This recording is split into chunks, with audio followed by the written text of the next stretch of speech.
by UGC and several committees, and government is paying a lot of emphasis.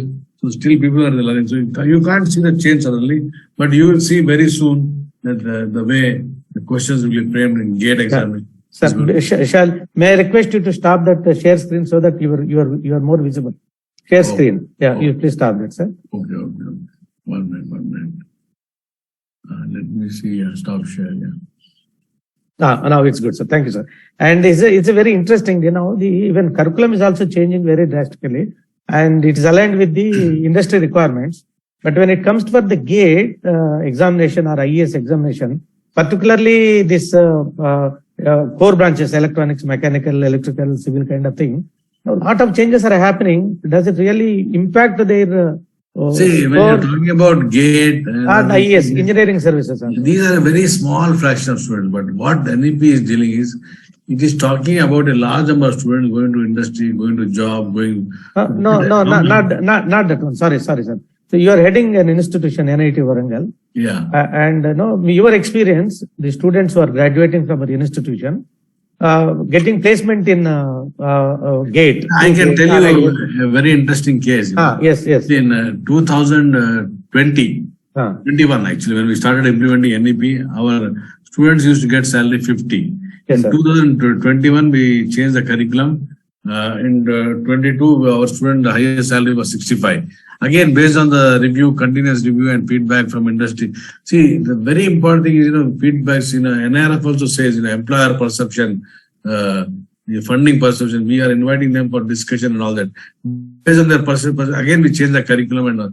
This year, in 2023, our highest salary is 83 lakhs. So direct impact is changing. My question to you is, see, GATE has fixed some curriculum framework for the assessment of the students.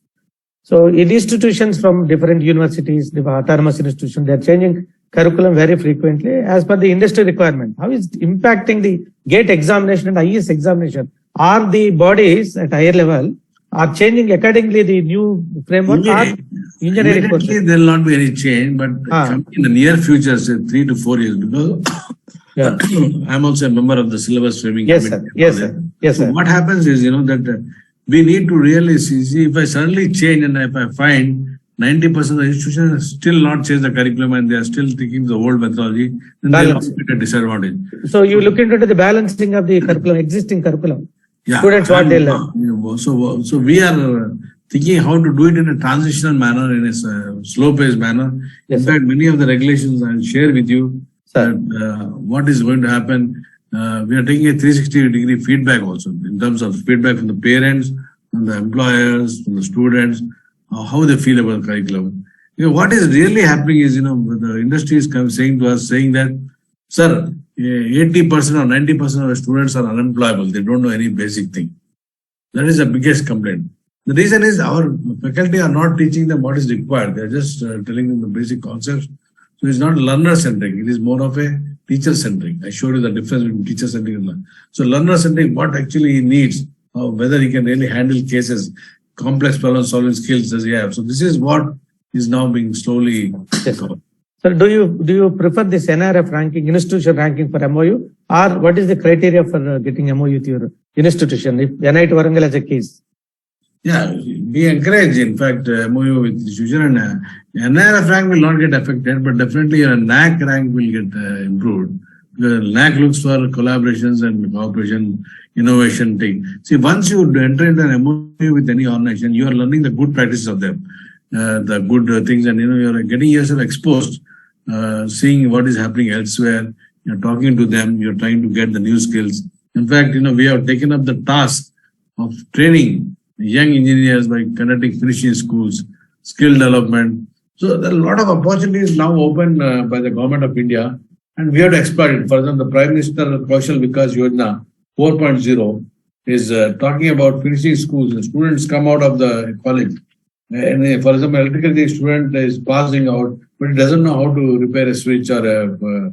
So the thing is, the skill-based training is not there. So we are also doing that at our level, irrespective of the level of learning. And that is really making a lot of impact and changing in the learning, teaching learning. One more question, sir. Actually, there was a question in a previous session. How many times student can exit from the course and rejoin?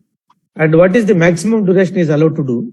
And See, with your, basically, you know, one second, with your own experience of implementing second year of this NEP in your institution, any that exits happens from your See, institution? normally, let me tell you, exits are very rare thing because students have come to do review. But why does exit happen also? Let me also highlight to you. See, there is a student, who is failing in a continuously in a subject like maths and physics, even though he has got very good skills on technology, he has got a good understanding of drone technology, everything is very good at practice, but he is failing in maths and physics. So he is not able to pass out. So then he gets out, goes to the field and then he learns some skills and then comes back freshly. So we find, out of 800 students who join the first year, hardly 3 or 4 ask for exit. The other few people, why they ask for exit is their health is not permitting or their financial position or something happened. So very few percentage are going for exit. But what NEP says is, even if he has studied 2 years, that should not go waste. We give him some credits and some job lines, maybe he'll live his own life. You have to teach him how to live, give him some skills, so he gets some jobs. That is what is the problem. Okay. Sir, there is another Krishnan AS. Sir, what are the parameters that NIT Warangal looks into for MOE with other institutions? Can you specify or name few criteria? Yeah. See, we definitely look at the whether they are NBA accredited or NIRF scores, what is there, whether they got NAC grades. Even if they don't have it, we handhold them. So we have different levels of MOE. We have MOE with Tier 1 institutes, Tier 2 institutes, and Tier 3 institutes. So Tier 1 institutes, we allow them to guide student joint guidance. Tier 2 institutes, we don't. We only give them training in them and allow them to use our instruments. In Tier 3, we allow them to take part in our teaching learning process. So we have divided into categories. So depending on the levels of the institution, how much hand-holding is required, how much support is required, we decide and we do it. Okay. So there is a very interesting. Are you offering any programs with multilingual? We are not yet done because everything is demand-based. Yeah. But, yes, AICT has done it, and some institutions in the state are doing that. But NIT Warangal, no, we don't do it. Okay. We get students from different backgrounds from throughout the country. There's no need. But if a need arises, somebody wants to learn, the material is available, they can do it. We don't do it. Yeah, there is another question from previous session I'm asking you, sir. Say, now these all new age courses are introduced in many engineering colleges or institutes of national importance. But faculty members is a problem for them to get the right people with the qualification and eligibility. And how are you addressing that problem? I think Venkatesh, you have raised a very important question, which is quite relevant because you remember AICT has started courses in data science, artificial and machine learning, so many things. They have not yet, do not have trained teachers. So what we do is we have 3 centers. One is called as the ICT Academy, where we have taken up the responsibility of training teachers from engineering colleges in the latest technologies. Then we have a Center for Continuing Education, where we charge nominally only 500 and we train students, teachers in thrust areas of teaching learning. And these thrust areas also include, let me list to you, thrust areas include, artificial intelligence, Internet of Things, blockchain, robotics, quantum computing, data sciences, cyber security, 3D printing, and augmented reality. So we train. And the third thing is we have got a Pandit Madan Mohan Maulavi Teaching Learning Center. So these centers have come out only to train the faculty, so faculty can avail. Faculty also, please remember, as a teacher, for us it's a lifelong learning. We have to continuously upgrade, reskill, and upskill. In fact, Alvin Toffler made a very interesting statement in his book, Teacher's Talk. He says, the illiterate of the 21st century is not one who can read or write. He is the one who does not want to learn, relearn, and unlearn. So many times we have to unlearn what we have learned and try to relearn and upskill ourselves with the new technology. The pandemic has given us a very interesting example of case study. We found many students lost their jobs in the pandemic, but they came back to us. They upskilled with the latest technology like AI and ML, and then they got back their jobs. So unless you are willing to upskill, you cannot get. So as a teacher also, we have to do continuous learning, and NIT Warangal offers several FDPs and opportunities for students to learn, faculty to learn and upgrade their skills. We give them certificates also, is recognized worldwide. And depending on the intensity of the courses, and our courses are all recognized by Ministry of Education and Ministry of External Affairs. So these courses help you to upgrade. Yes, that is very important. And in the designing this curriculum framework, I'm sure that you have got your own way of presenting the framework. So Yeah. any specific examples, innovative methods, procedures that you adopted for designing this curriculum framework differently than other NITs at least? How NIT Warangal is different from Tiruchi? In or fact, Surat? let me tell you, NIT Warangal was one of the first to implement, and many people have borrowed us from this. We are really not bothered to check, but yes, because NEP says continuous review and feedback. So we are aware, we are still waiting feedback. So normal to a curriculum to get into effect, you require at least 4 years because the batch has to go out, and then we have to take 360-degree feedback from the stakeholders, the parents, from teachers. Based on that only, we'll be understanding how much people have really understood. So you cannot get the result in just 1 year or 2 years. Just wait and watch. And we believe, that we have done a good job, and we are waiting because industry results are very good. 100% placements, very high, and we take regular feedbacks from our employers, and we are very happy that they are quite happy with the way the students are performing. So you're also introducing this partial credit system like 1 credit, 2 credit, 3 credit, 4 credit. And what is the maximum credit that you are allotting for an internship or a project kind of thing? You have anything that you can say? So depending on your internship, actually, the credit says number of hours actually you allot. So based on that, we have 16 hours, 16 credits for internship program. We have 32 credits also, depending on how much time a candidate spends in the industry. So that varies from department to department also. For example, a mechanical engineering student could have more credits, whereas somebody in chemical engineering may not have so much. So it depends from branch to branch. And how are you encouraging these students participating in research and innovation entrepreneurship through your curriculum framework? Yeah. See, earlier what happened, research was meant only for postgraduate and diploma. But now, the way we are encouraging hackathons and all that, we are trying to identify the research mindset quite early, and we are giving them research problems. We are doing research competitions to them and trying to see what we do is we have created a forum where we invite problems from the industry. So we have a forum of problems, and these problems we throw open to the students, and we allow students to form teamwork and discussion groups, and they discuss on this problem, come out with solution, and we reward them and award them. And this model has been very, very successful at NIT Warangal. Now, are you giving any credits to those students who have got research bent of mind, publishing papers in Web of Science or Scoopus or any journals recognized by UGC kind of thing? Students publishing papers, definitely they have credits in terms of getting a certificate and all that, but in the course framework, we give only 1 credit for a paper. Okay. So it's there, provision is there. Yeah, provision is there, but not very high value, because we don't want them to get lost by that. There is a time limit for everything. There is a time frame. We want them to complete the course in a time. Otherwise, it. Okay.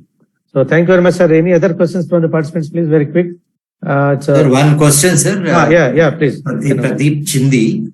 Please. What are the issues, challenges while implementing NEP in affiliate institutions? Okay, we understand. And the question is for NITs and IITs, there is a lot of government support, and then there is infrastructure facilities are there. But what are the challenges that affiliate institutions, particularly private institutions, face while implementing NEP? And what is the help that is being extended from these institutes? Like IITs, how do they help us? Yeah, I think it's a good question. But don't compare yourself with IITs and NITs, because there is totally different. But what you should understand, within the limitations that you have, how you can change the curriculum. Because most of the affiliated colleges simply have to follow the curriculum stipulated by the university. And that is not but now UGC has allowed you to become autonomous also by way of getting NAC and all that. So once you're an autonomous institution, you can input courses, new credits, introduce new ways of teaching and learning. So definitely some of the good practices that we are adopting is also implementable because you are small and easy to handle. You can do it. Finally, what is important? How much the stakeholder, the student is learning. What is the learning outcome? Intended learning outcome, whether it is being met or not, is what is important. And that is reflected in the placement scene. And I'm sure some institutions are already doing, and they are really very happy with the way the flexibility is happening. See, all this, the teachers will have to persevere more, you have to work hard more. But if you go through 2 or 3 cycles, you find that it becomes very interesting and really good outcomes are coming. And your alumni, your students really performing very well. So there's please, quick. So the answer question, sir, on what basis the student will be admitted in HEIs? Okay, either on the program wise or year wise, as there is a multiple entry and exit system as per NEP 2020. So what is the basis for this? Yeah, the basis is, there's a qualification framework. I told you in my slides, the levels are there, level 5, 6, 7. So the ABC, your first you register whether the courses can be transferred. So that modality is still being worked out by the UGC. But you need to have, you need to be satisfying certain criteria set up by the institution, grade point, or some test will be there. Everybody cannot just enter like that. They are still working out. Okay. Basically, the admission is based on the academic year only. Yeah. And so he can, the exit and entry level will be discussed in the next session. 2 panelists are already available. Professor S.P. Malhotra and Professor Y. Narasimhan sir. They will definitely discuss in detail. So any other question related to Professor Ramana Rao garu, please? Participants, if you can ask any immediate question, then we will take it up. Otherwise, we'll move on to the next session, please. So final question, sir, Ramana Rao sir. Yeah. The session itself is the impact of NEP 2020 on NAC and NIRF. NAC accreditation and NIRF ranking. Yes. So if they have to see now, NIRF has got its own framework, parameters, subparameters, and some defined objectives, data. It's a target-based one, and the peer comparison for ranking. And the NAC we look at different parameters, subparameters with a different perspective. Though performance of the institutions we looked into it as a overall, but NAC objective is different and NRF objective is different. And the NEP is mostly different. NEP is talking about student personality development or holistic development. NAC is talking about the institutional development mostly. And of course, NIRF is relatively performance of the institution. If student and faculty together, how you just correlate all these 3 things and give a conclusion? See, what you need to do is, you don't bother about NAC and NR. You simply try to implement in the right spirit. And automatically the other things will fall in place. If you start worrying about whether my implementation is helping with the NAC, see, NAC itself is changing. A lot of discussion is going on. The way evaluation is going on is totally changed. Now, the earlier, if you just got a NAC grade, automatically used, but now the regulation is changing. It says if you get a NAC grade of about 3.0, autonomous, you get it automatically. Again, you don't have to go for it. So certain changes are happening to in tune with the NAM, and in fact, I don't want to disclose at this stage because I'm a member of that committee, but I can tell you that don't work for NAC and NA. You start implementing in the right spirit, automatically that will fall in place. So the framework also will be changed accordingly. Yes. And then the UGC chairman also, I think, given some statement that in 2 years of time, reforms are there from NAC itself. NAC, a lot of change. In fact, okay. So thank you very much, sir. I'm there No, it's a public statement has come actually regarding this NAC and even NRF also. Okay, anyway, thank you very much, sir. Thanks for joining. Thank you, sir. Thank you very much. Professor Venmada, sir, please continue your session and invite Can I leave, sir? Yes, sir. You can leave, sir. Thank you very much. Thanks for joining, sir. Right, sir. So participants, if you have any unanswered questions are there, kindly write to us through chat or email, director@IAE.education, info@IAE.education. We will definitely address them back, taking clarifications from the respective resource persons. Thank you very much. And Professor Venmada, please continue. Yes, sir. Now we have a joint session, sir. So we have to give some time for others also to join. So this is a joint session actually. So other participants have to come in now. So we'll just hold on for 1 or 2 minutes and then we'll... Yes. Thank you very much. Right, sir. So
Good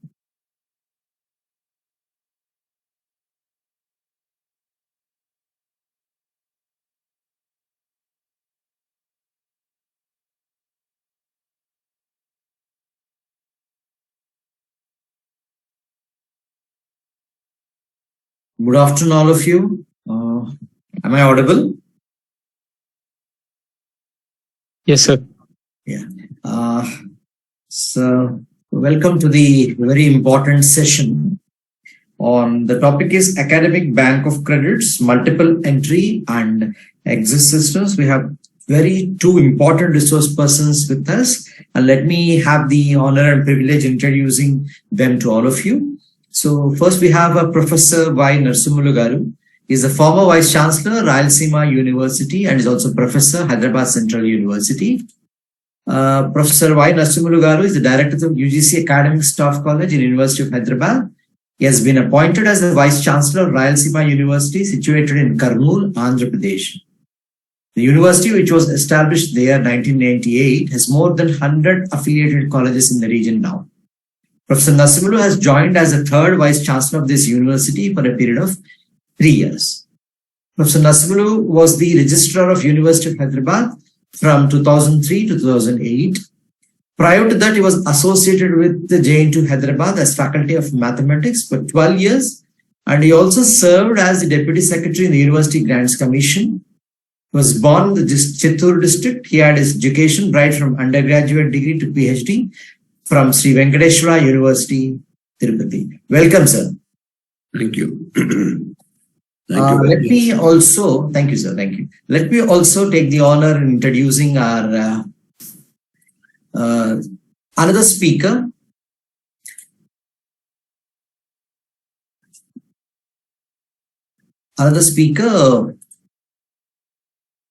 Professor Malhotra. S.P. Malhotra. So let me also introduce.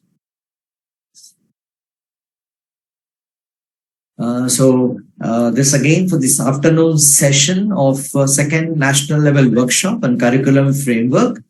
Professor S.P. Malhotra is the Director, Educational Technology Management Academy, Gurugram, Haryana.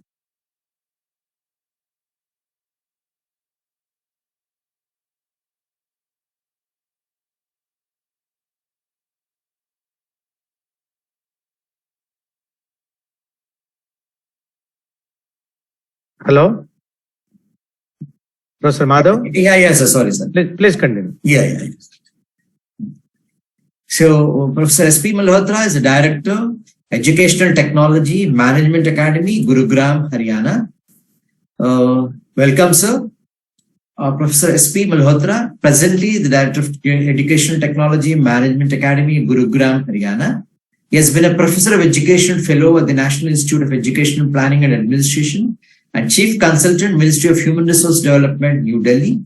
He has more than 150 research papers in the field of education technology and completed over 50 research projects sponsored by agencies like NCERT, UGC, and the Government of India. He drafted the State Education Policy 1996 of Haryana. For his contribution, he has been awarded the Best Teacher Educator Award for 2005-06. He held various academic administrative positions at the Kurukshetra University like Dean Academic Affairs, Director of Distance Education, and Registrar of the University. He has been on various general executive bodies of NCTE, NA, NAC, and UGC. He is a member of the Quality Higher Education Committee of the UGC Nepal. He is the President, Global Education Research Institutions. Welcome, sir. Welcome to Professor S.P. Malhotra. Thank you very much. Thank you, sir. Thank you. Actually, this being a common session for both the degree engineering colleges, we have to just hold on for a few minutes, sir. I request both the resource persons to start the session in a minute or two, because we have our other participants also joining us. Yeah. Thank you so much. Thank you for the patience. Thank you.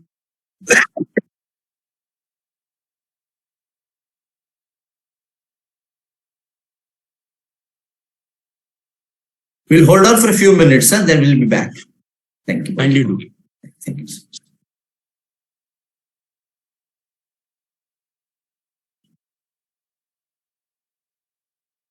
Professor Malhotra, Yes, sir. good afternoon. This is Good afternoon, sir. Narsimha. Good afternoon. Nice meeting you. My privilege. Yeah. It's my pleasure too. The request from my side is, Right, sir. I have some throat problem, but still I will manage to continue. Right. Venkatesh was telling me that we both will share the session, followed by Dr. Popa. If there is there are any questions, that she will be able to support us. Oh, sure, sir. Thank you. I will be with you, sir. So what I am thinking that Yes. the whole concept of ABC, multiple entry, multiple exit, we can split into three parts: why, what, and how. Right. Why should we talk about this? What is it and how it can be? Yes. So I would like to talk about why, the philosophy behind bringing this kind of, Right. and then you can talk about what is it and how is it. Is it okay? Oh, yes, sir. It is okay, sir. I in reality will take up the case. That is, so there are certain case studies with me of Delhi University as well as the Kerala University. And I will be talking about it. Very good, very good. So that's why I said what and how you can. Yes, sir. But I will be there. Get together in that way. I will be available for answering any kind of questions from the participants. All right, sir. Yeah. That's. I will support you, sir. Thank you. Thank you, Professor Malhotra. Thank you very much.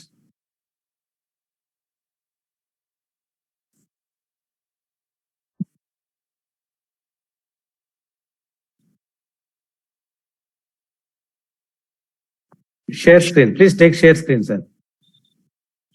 Admin, please permit the share screen, please. Admin. Sir, you're on mute, sir. Narsimulu, sir, you're on mute. Yeah. You said that we have to wait, so I am waiting. No, continue, sir. Please continue, sir. No. I was just talking to with Okay. Malhotra. Now the wait is over, sir. Yes, sir. Thank you, sir. Yes, sir. Yes. So we have the other delegates also joined us. So I think we can go ahead. So thank you so much, sir. Yeah.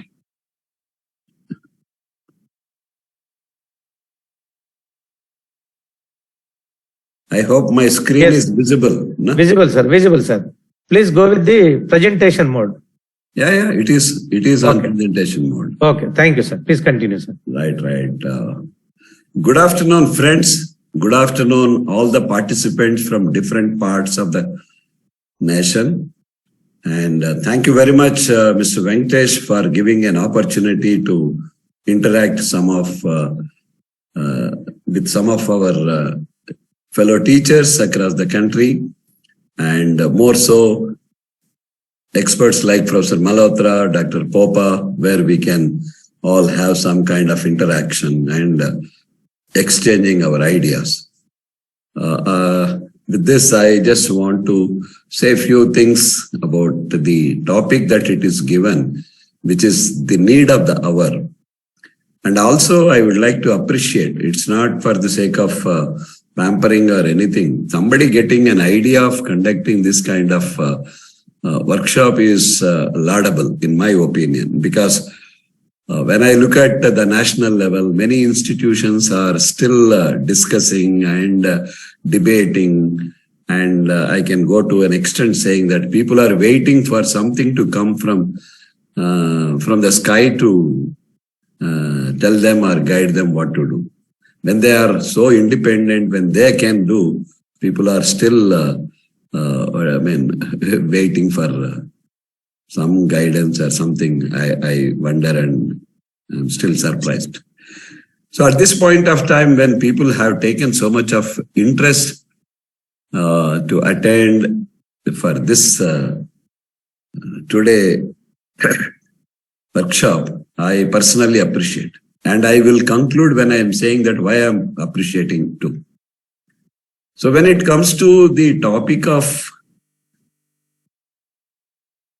the academic bank of credits, where we will be talking about credit transfer policy, do's and do nots, or the difficulties or the advantages while implementing multiple entry and multiple exit. In fact, I was listening to the last part of the discussions also. There was some question saying that will there be any impact on NAC and NIRF rankings by implementing NEP? Once NEP is implemented in toto, all these things are addressed automatically. I wonder how many of the participants have read the report. The NEP report is well documented. One of the very good policy documents I have seen in the recent times. The thing is, when we look at the India as a nation, as a developing nation, 1991 to 2020, post-liberalized economic policy opened the gates for accessing higher education. Thereby, many of our children got educated, professional education, engineering education, pharmacy, science, everything. And thereby, what happened? Many of them got jobs. Many of them could start some companies. Many of them are now working nook and corner of the world. Thereby, the living standards have gone up. Economy is flowing from one end to another end. Knowledge is flowing from one end to another end. India has taken a very good position during 30 years in the process of automation. Thanks to COVID-19, last 3 years, there is high acceleration of using digital technology. Look at the way that UPI app is developed in India and being used in India. The whole world is aghast at that app. 61% of the business is taking place through UPI app in this country. I think some of you may be knowing these reports. That's the kind of contribution that our education system has made in the last 30 years. Well, there were some mistakes also done by the nation, but we can overcome all those things, and we are somebody in this world today, one of the largest economies, 5 largest economies in the world, with this 140 crore population. The next 30 years, 2020 to 2050, is the era of digital revolution and climate change. The whole world is under the influence of disruptive technologies. I think all of you know. The business is taking place under the influence of disruptive technologies. A lot of growth is taking place, a lot of wealth being created by these technologies. A lot of education is involved in this. A lot of skill sets are involved in this. Thereby, it is time for us to realize the need of the hour and make our children, where we say that 35% of Indian population are young, we have to make this young generation useful for this technologies.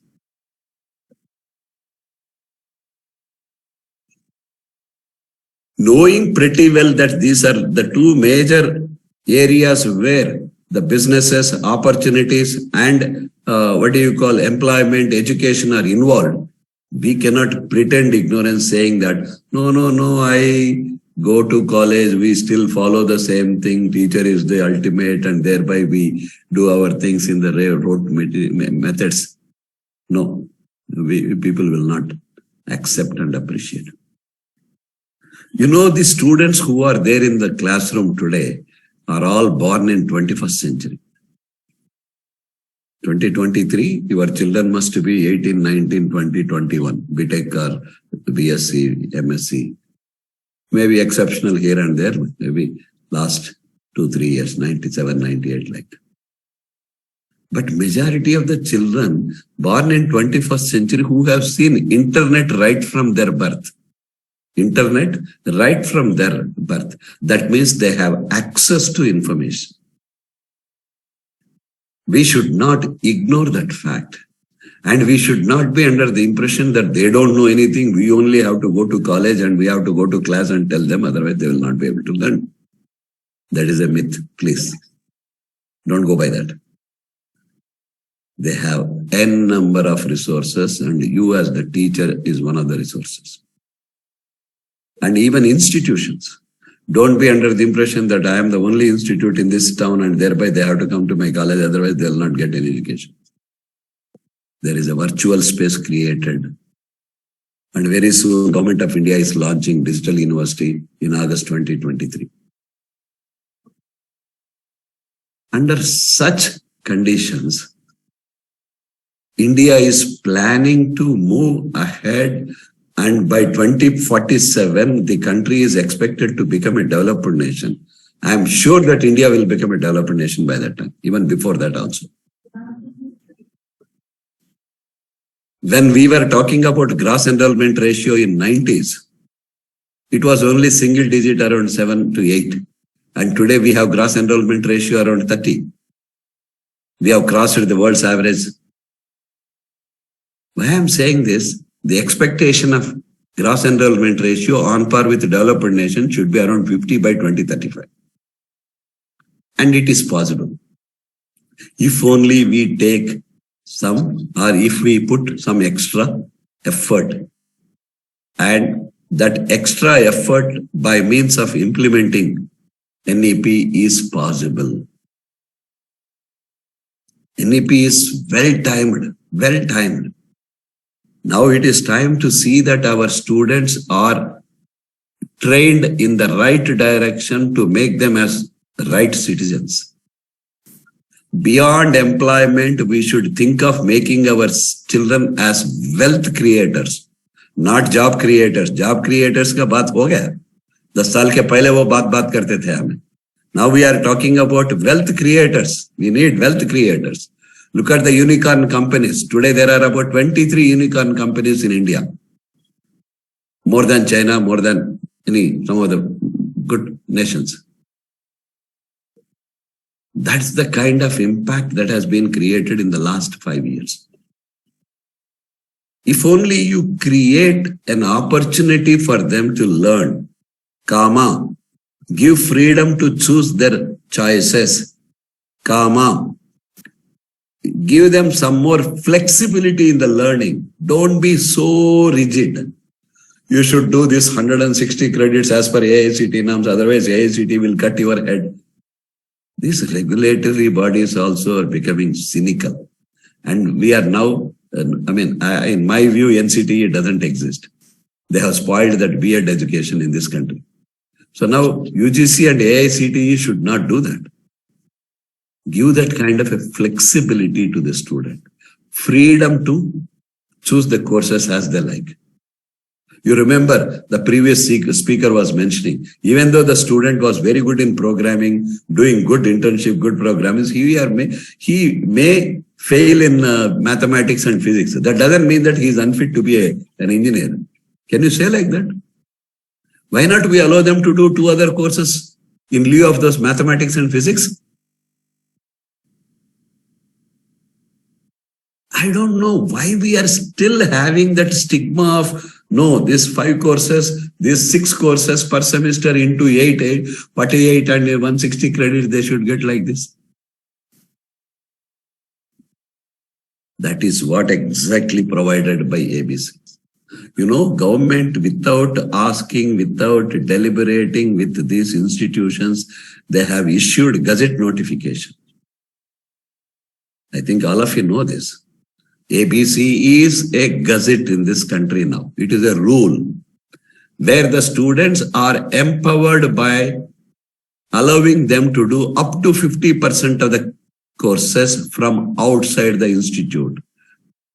Even though they take bona fide admission in University of Hyderabad, they can do 50% of the courses outside. 50% of the courses outside, as on date, they can do from NPTEL or SWAYAM or IGNOU, or last week they have added IIM Bangalore. Some of the institutions, they are likely to add in May, June 2023. So the students will have an option. You only have to allow them. You can't even stop them. Right? This is what exactly the objective with which ABC is created. Not that because technology is in place, not that we have lockdown, thereby we cannot, we could not conduct classes. These things are all coming because of the COVID-19 situation. No, this is going to be the new normal for higher education in future. The teachers must adopt this change. Institutions must adopt this change. They have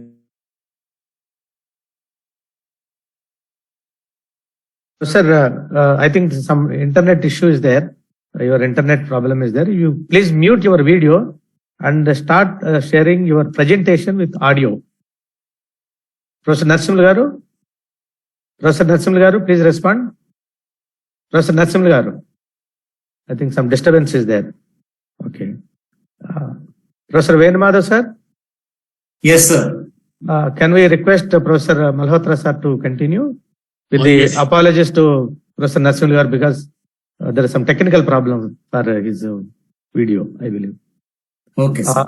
Professor Malhotra, Yes, yes. Thank you very much. Because of this thing, slight disturbance from our. I can understand. please I take can over, sir? understand. Yeah. I will make a presentation in the Please, meantime. please, sir. Thank you, Yes. sir. Right, sir. Thank you.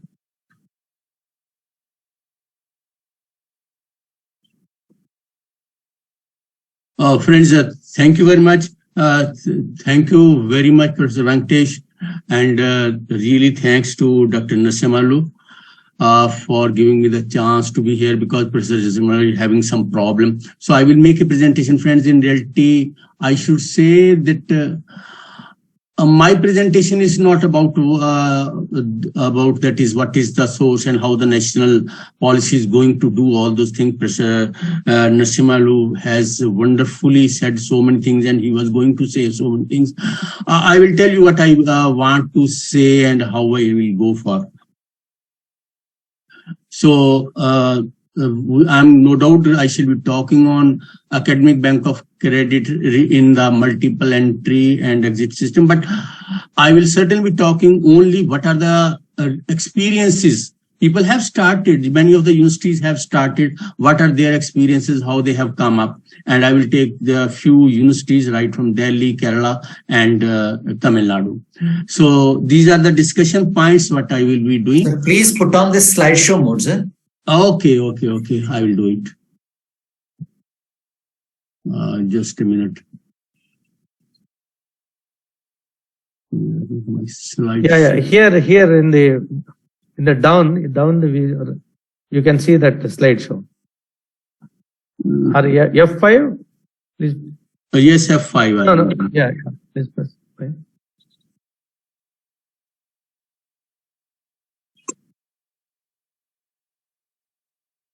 Refresh the. Oh, yes, I'm trying to do this. Is it No, otherwise, no, it's okay. Just down in the down. Sir, function F5, sir. Otherwise, the slideshow is there. You can just go to that on the top, sir. Go. I was trying to do that. ऊपर देखिए sir, animation के बाद दिखाई देता है sir, वो slide show है sir वहाँ पे. Otherwise, आपका also माउस जा रहा सर वहाँ पे.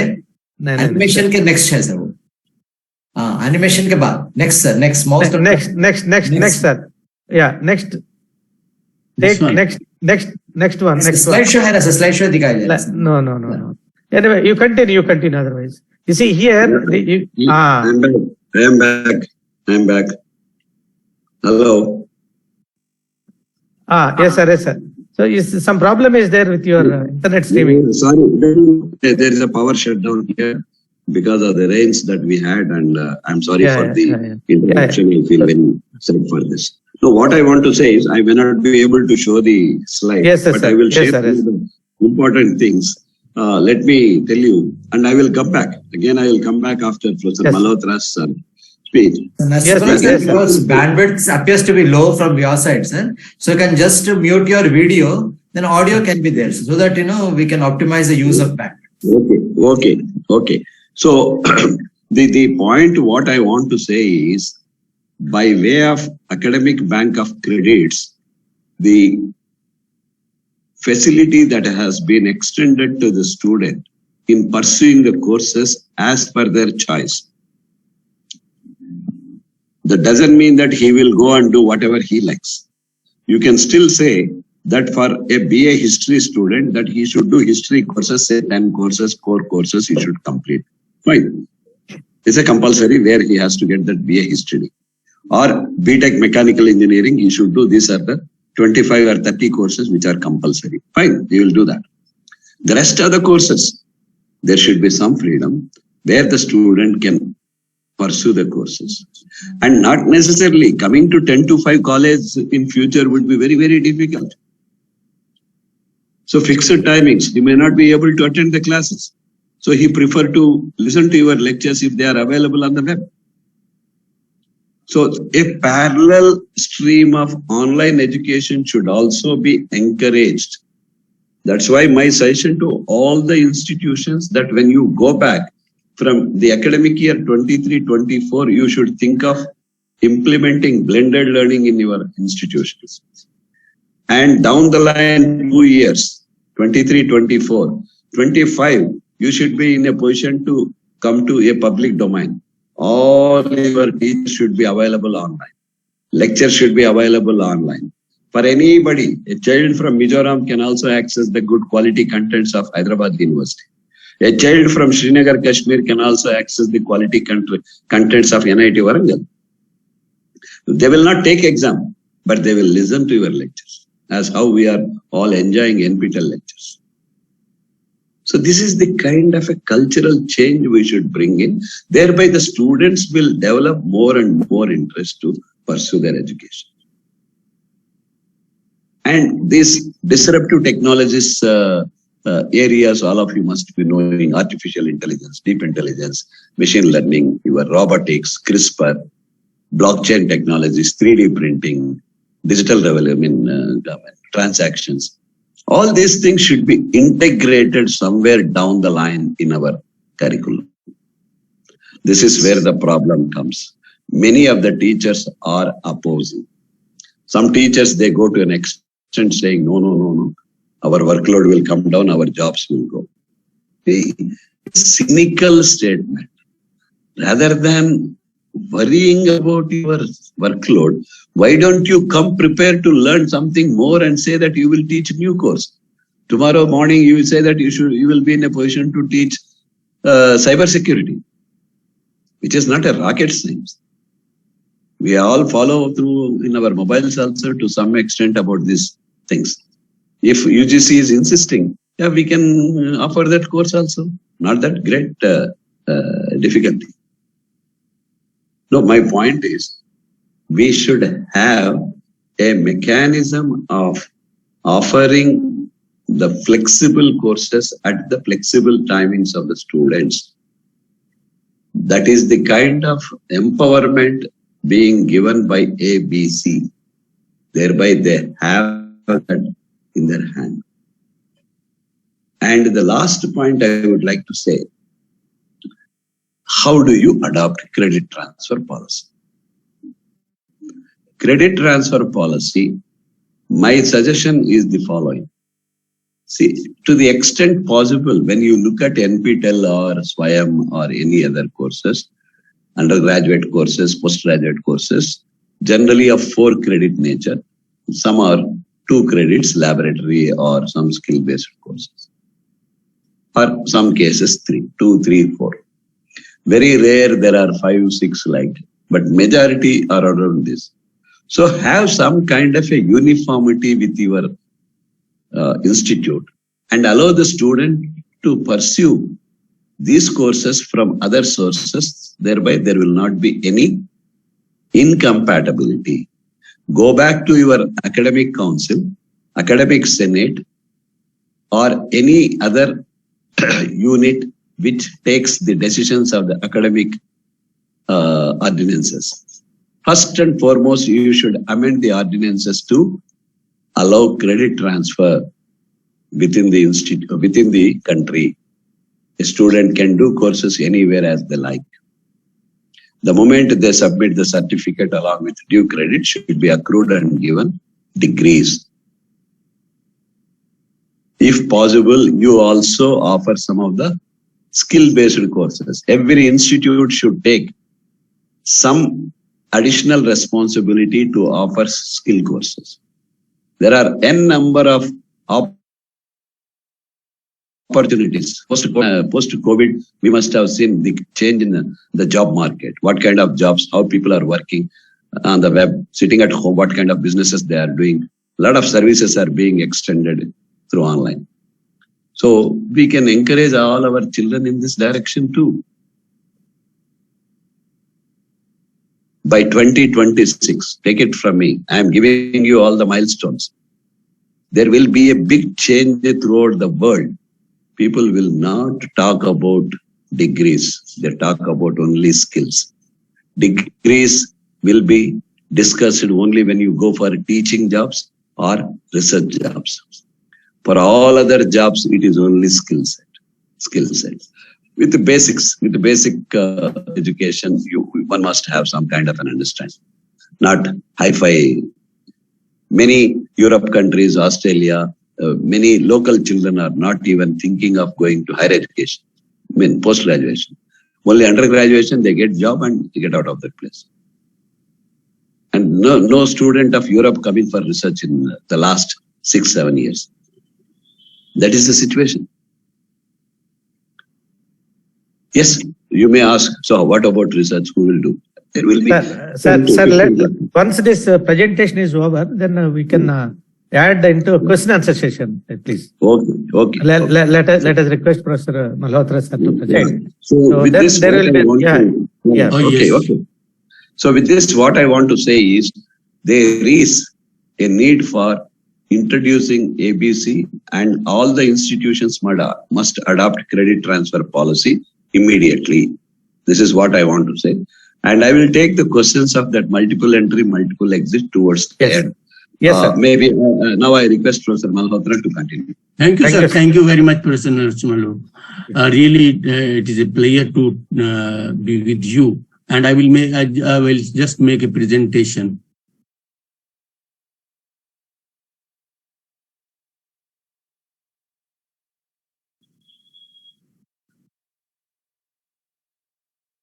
So, just a moment, sir. Yeah.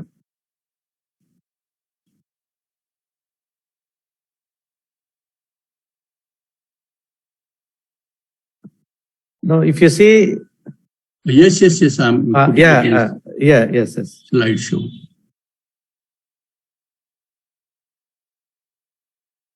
I don't know why it is not coming when I. Okay, leave it. Please. Let us say I will. No worries, sir. Yes, sir. I think it will be visible. Yes, sir. Yes.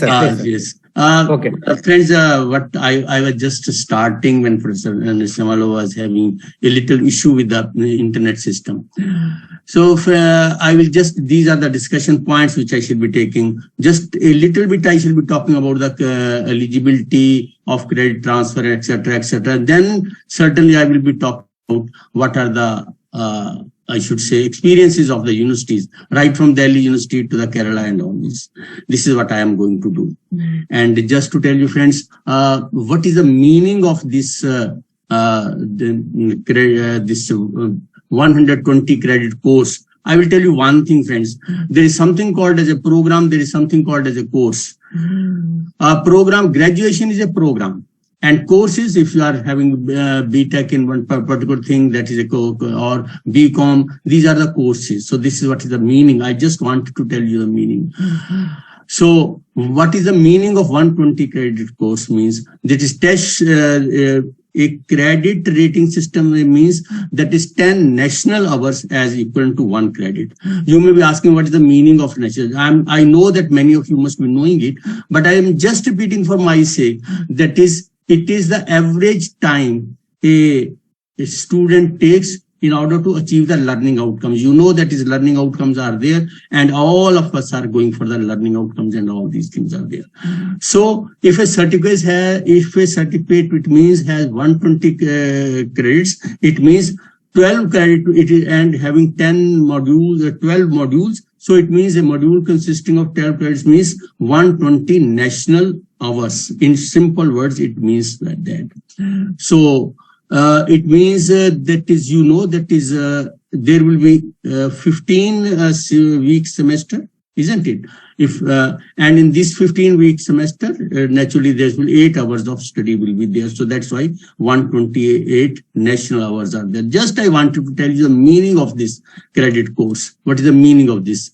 Then why 120? I will also tell you, the friends, that is, if a person or if a student is opting for 4-year course, it means 120 credits. They will take an average of 15 hours. And certainly 12 credits is the minimum number for this. So this is the reason for that. That is what I just wanted to tell, that what is the meaning of 120 credits.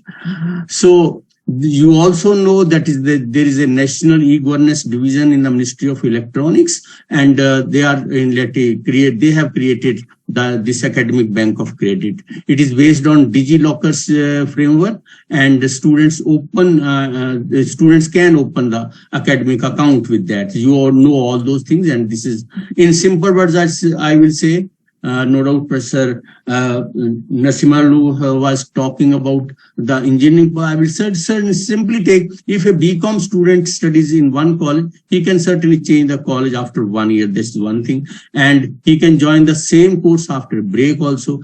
Credit earns in that year will be certainly credited to the bank account as we credit the money to our account. So it means that is if a student wants to take a certificate, all these credits will be taken towards that. That is what he will be certainly giving the credit, on the basis of those credits, a certificate or a degree is given. So in simple words, for criteria for obtaining a certificate, diploma, degree means the student must earn 50% credits from the parent institution. Parent institution means in the institution in which he has taken admission. That is what is called as mother higher education institution, parent institution, whatsoever you say. 50% credits will have to be earned from that, and rest can be earned from the credit from the other institution. And these credits are transferred. And as I was telling you, that if a student wants to have a certificate or a diploma or a degree, he will have to redeem his credits. It is the same thing, that if points are there and a person can redeem those points. And these the credits are stored maximum for the 7 years. After 7 years, either the student should rejoin the course, or he should, once credits are redeemed, it will certainly not go back. So what will be the type of the courses? You know that as Professor Nasimalu was wonderfully telling it, I will only say online and offline courses will be a part of it. It can be a national program on technology and in learning, and it can be SWAYAM also. It can be VLab, it can be virtual labs are well known to you, and also you know that it can be MOOC programs. Credits can be earned from these type of courses. And eligibility for the credit transfer is a student must join the UGC recognized university. This is one. And as I was telling friends, that it can be earned from the SWAYAM, it can be earned from the MOOC, it can be NPTEL, and the VLabs also. These credits can be earned for the skill courses also, and vocational degree and diploma. This can also be there. I'm just hurriedly going through it because I'm going to tell you what are the experience. Many of the universities have gone for all these things. So I will say that is, as Professor Nasimalu was wonderfully telling it, I will only say that it will help in customizing the learning.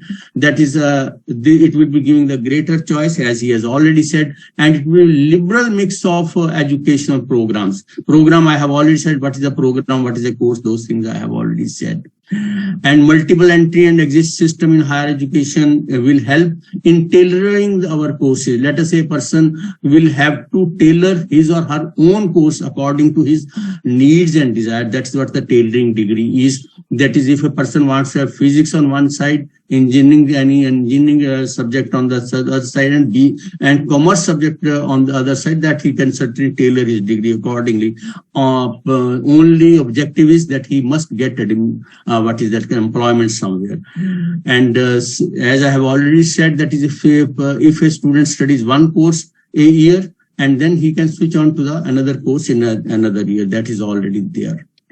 Then certainly this type of system or the ABC will help support the student mobility. It is not a time commitment. For nowadays, there is a time commitment. 3-year course, student has to be there for the 3 years only. So 3 years regularly, and after that he cannot do it.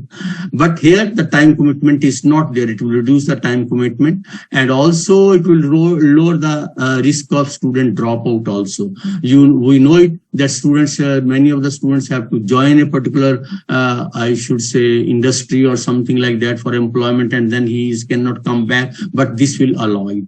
This is one thing, and it will certainly improve the social mobility of economically disadvantaged people also. No doubt, I may not explain it, but you know it, that it will improve their social mobility in that way, those who are economically disadvantaged.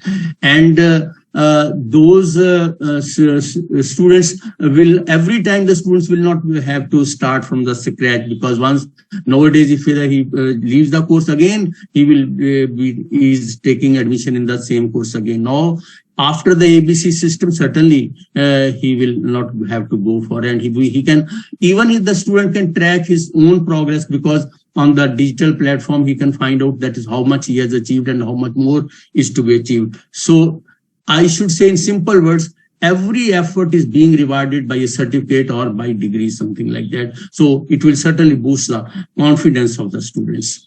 And above all, that is, this will also help in collaborating the inter-institutional partnership also, and it will elevate the quality of education. So let us say a good institution having that is partnership, another institution, certainly it will help them, and it will elevate the quality of the education also in that way.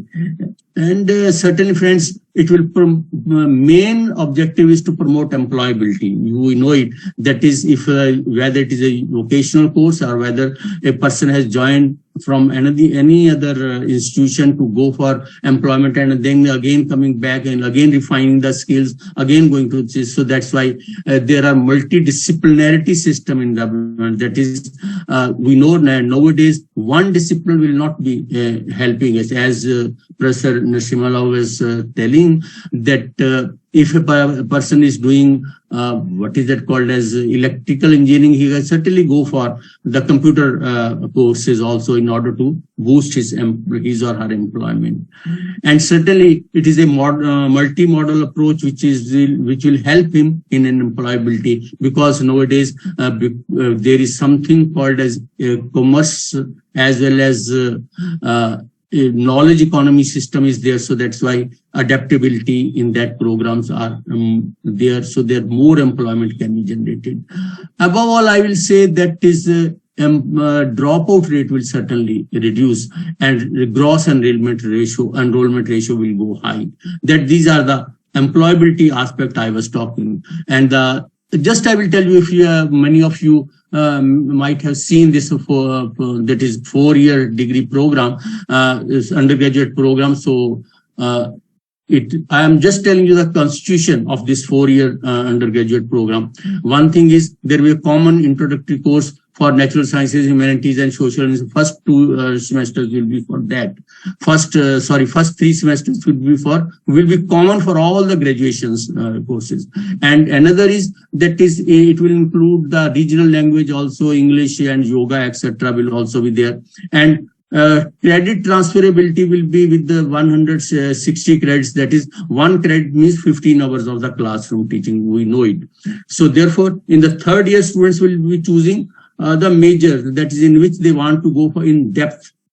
That is after the first 2 years, first 3 semesters common, and in the 3rd year means in the 5th semester onwards, they will be having what is in-depth study. And then they will choose, they can choose from the wide range of subjects, political science, astronomy, etc. They can always have. And the last 2 semesters will certainly be for the major subject, as for example, nowadays people are going for master's degree in something, and that is what is the major, that is, let's say, master's degree in let's say political science. So only those political. So in that way, here also in the fourth year or the last 2 semesters, the students will be going for the major degree. This is just to tell you that is the 4-year degree undergraduate program will be like that. So I'm coming now to the what is mandatory. I will say ABC or the Academic Bank of Credit is mandatory from the year 2023 to 24, and every student will have to open, every student as well as every institution will have to open mandatory academic bank account. So for getting admission in the colleges across the country will be easier. And above all, there are certain concerns also, friends. No doubt this was, I was just telling what is the utility and why should we go for that.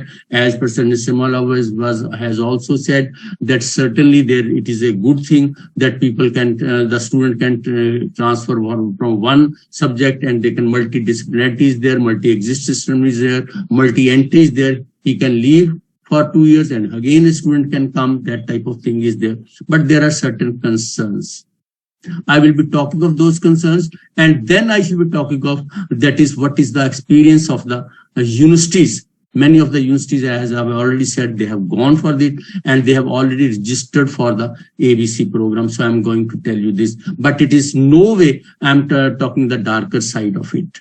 Don't you think when we are asking the student to opt for multidisciplinarity as well as multi-exist and multi-entry system, don't you think we are expecting very high maturity or from the school graduates? That is, a person who has passed the 12th class, he will be, we are asking you to find out where are you going to get employment. No doubt nowadays also, after the 12th, students go for JEE, etc., and then they get admission. But they are not that mature. This is just, I'm telling you that this can be, that is, we are expecting very high maturity. Then it will affect our nowadays, at least at this time, at present, there is a systematic learning. And it is organized, that is the 4-year program, this is there. But when the credit system is there, though, don't you think that this will be certainly affect that there is a systematic organization of the learning program will be affected. And then, friends, think for a while. Colleges as well as universities are not of the same quality all over India. I'm talking for all over India. So there is a difference in terms of name and quality of education in all the institutions. Many of the institutions are very reputed and many of the institutions are very small. People will not like to join that. And another thing is only NEP accredited institution will be able to join the ABC. Others will not be allowed. So don't you think that the small institutions will get marginalized? That is a question only, I'm saying. Then there will be certain conflict of interest between the higher education institutions. You know, even at present also there's conflict of interest is there. There are the states which are not having the same political party managing it, whereas the other states, in the center, there is another political party. So a conflict of interest will affect this. And additional seats for the students are there, no doubt. It has said that is the over and above the 20% seats will be created. How those will be created for this, because the students will be just transferring from one institution to another. So 20% extra numeric seats will be there. So how will they go for? There is no, I should say, rules are not delineated for that. This is what I was talking of, just how this will help and what are the limitations for that. Now I'm going to tell you, friends, what are the experiences. I will first of all tell you the experiences of Delhi University. In case of UGC, or I should say a national higher education framework, qualification framework, there are 120 credits for this bachelor's degree. And this 4-year program is having 160 credits, and honors, if it is there, it is 160. This is what is the UGC, or I should say national level, this is there. Unfortunately or fortunately, there is a different type of system in what is that called as this Delhi University. Delhi University is having 140 credits for that. No, 48 credits for the bachelor's degree. Now the question is, there is a difference between 120 credits and 140 credits. How to resolve this? Delhi University has written to the NHEQF, and they have said, no, this is our stand is there. So don't you think that Delhi University is thinking that we will have to lower our, what is that called as quality? This is what is the Delhi University is thinking.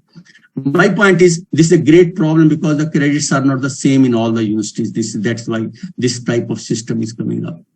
This is just, I'm talking about the case of the Delhi. These are the odds. Then I'm talking about the case of the Kerala University. Think for a while, there is a rigidity in the university system. Kerala University is saying that is we have already have this choice-based credits and semester system in the semesters. CBCS system is there. There also we are asking the students. I'm talking about the university. What the university says, we are asking the students to go for the predetermined set of courses.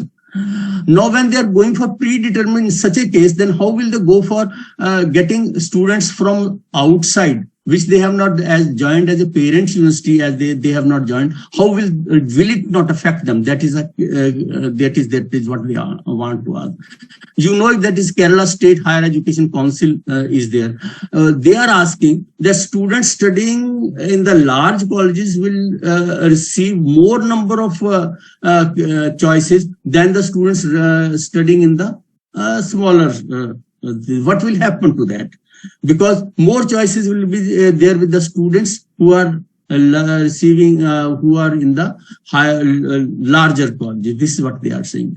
Then they are also there is a case, the university says that there is a limited subject provided by other colleges. You know it, that all the colleges have very limited subjects. And when the student will migrate to it, means no student will be migrating to those colleges which are having the limited students. So this is a problem with them. And above all, say how this limited courses are coming, because faculty strength has restricted their scope for providing the multidisciplinarity, because they are having faculty at, they are talking of the present situation, and future situation will come after some time. But at present, they are having this problem, that is faculty strength is low, and they are really worried that they will be losing their students. And certainly there will fall in the intake of that is particular programs, and if there is a fall in their number of students, or I should say the students who are there in the college, certainly the teaching post will also, they will have to lose. So this is what is, and many of the teachers may have to lose their jobs also. This is what the Kerala University is saying. Then there is I'm talking. I will tell you the case of Gujarat University. Gujarat University Ahmedabad is there. You know, they are saying that majority of the institutions are not of the same level in the ranking, whether it is a NAC ranking or ranking in the minds of the people who are there, who are studying there, and who are getting the admission over there. So how will the universities change their functioning? This is a question with them. How can we ask the universities to just change your functioning, and this only you will go for the whatsoever the national credit system is there? That is what is there. Will they, let's say, many good or I should say many classical courses are being run by the university, will they lose those? That's the question, because they are not going to offer the job in that. That's why the question is there with them. So another thing is that higher education certainly will undervalue the changing needs of the students with respect to the their requirements, because it is underrating the students in the sense, no, you will be studying this, you will be studying this, that type of thing is there. Then how will the students manage it? It is not, they are saying that it is not the American universities which will certainly have a course, and the students will certainly start will take up the startups and all those things. Whereas in India, the startups is not an easy task, because we have a different type of parenting system and all these things they are saying. And if you have heard about the Confucius, they are saying it is a Confucius parenting system where age matters. In the family also, whosoever is elder, his rule will go on. That type of thing they are saying. So the Gujarat University says that is it not undervaluing the university system as such, because we have a different social system. Then NEP academic reforms are not easy to implement, especially when the universities are state funded. This is what they are saying. When they cannot make choices on their own. This is what that is the governments, whether the state governments or others, they are only giving them the grants if they are going as per their whims and nature. So when the national policy asks for this credit ABC program, will they not be losing the money from the government, because it will require many changes in that? So they are worried about the state government at different levels of what is that called as finance and all these things. Still, I will say, I will tell you the case of Tamil Nadu government. Tamil Nadu government colleges, teachers experience, government collegiate teachers experiences are different. One thing they are saying, it is difficult to change colleges in the system, because colleges are affiliated to the different universities. No doubt the NEP says that no affiliation system will be there, but it will take time. In the meantime, where will this generation of youth go? That is what they are asking. It is nobody will like. Let us say in one university the rules or the courses are different, in another university the courses are different. I will tell you what does it mean. That in one university, let us say, no doubt 3-year program or 4-year programs are the same, but the courses are different, meaning the subjects are different. So how will it will be very difficult to change a college from one university to another, because colleges are affiliated to the universities. And how will the students change? That is a question with them. That is, paper studies in the first semester in one university are different than the paper studied in the another university. That is what their major worry is. Then there is a difference in the name and the quality of education provided by the colleges as well as the universities. You know, there is something called as a brand name. When somebody says that is I am in the Madras University, people are happy in a particular way. Whereas if one says that I'm talking of a lovely university, people will have a different type of faith. So how will it happen? Because name and quality is really different in the minds of the people, not only about the NAC system. NAC is not going as per the minds of the people who are having this. That is what is the question with them. Then another question is, there are IITs, there are IAMs. They are having a typical brand in the social system or in the academic system. How will they take students in the middle of the session? This is a question with them. Let us say after 1 year, students will say, no, I will go join the IAT, IAM. How will the IITs take them? No doubt 20% seats you have given, but how will they do it? Because there is really a problem with them. Because IITs are having particular exam system, IAMs are also having some certain exam system. They certainly take students after having a day exam, and then let us say from different college, a student wants to go, no, I will study I will shift to IIT. How will it happen? Will they have to again sit in the examination or something like that? That is, some rules for that have not been framed. That's what is there. Also, the Tamil Nadu Government Teachers Association feels that no infrastructure or funding or implementing ABC. This is also is a case with them. That is how will they go for that. And then before transferring the call, another very very good concern of these teachers is that is the fees paid. Let's say person pays a fees in one college and he gets transferred to another college. Now the fee will not be paid. And let's say he has not paid the fees and if the credits are transferred, he will certainly not pay that fees at all. So what will happen to that fees? That's what they are saying. And another thing, friends, to get admission in the IIT or IIM, there are entrance examinations, and now people will be joining in the middle of the without going for the examination. Is there any rule for that? They are asking. So it means either there will be no meaning in going for the test which the JEE access, CAT, etc. Either there is no meaning for that, or there is some problem, different type of problem will come to these IIMs or IITs. So because there is no common admission policies there, and how can the credit will be transferred? This is a question with them, these Tamil Nadu people. And then problems with the ABCs, there is no doubt 20% supernumerary seats will be there, but there is no clarification how the students will select for that.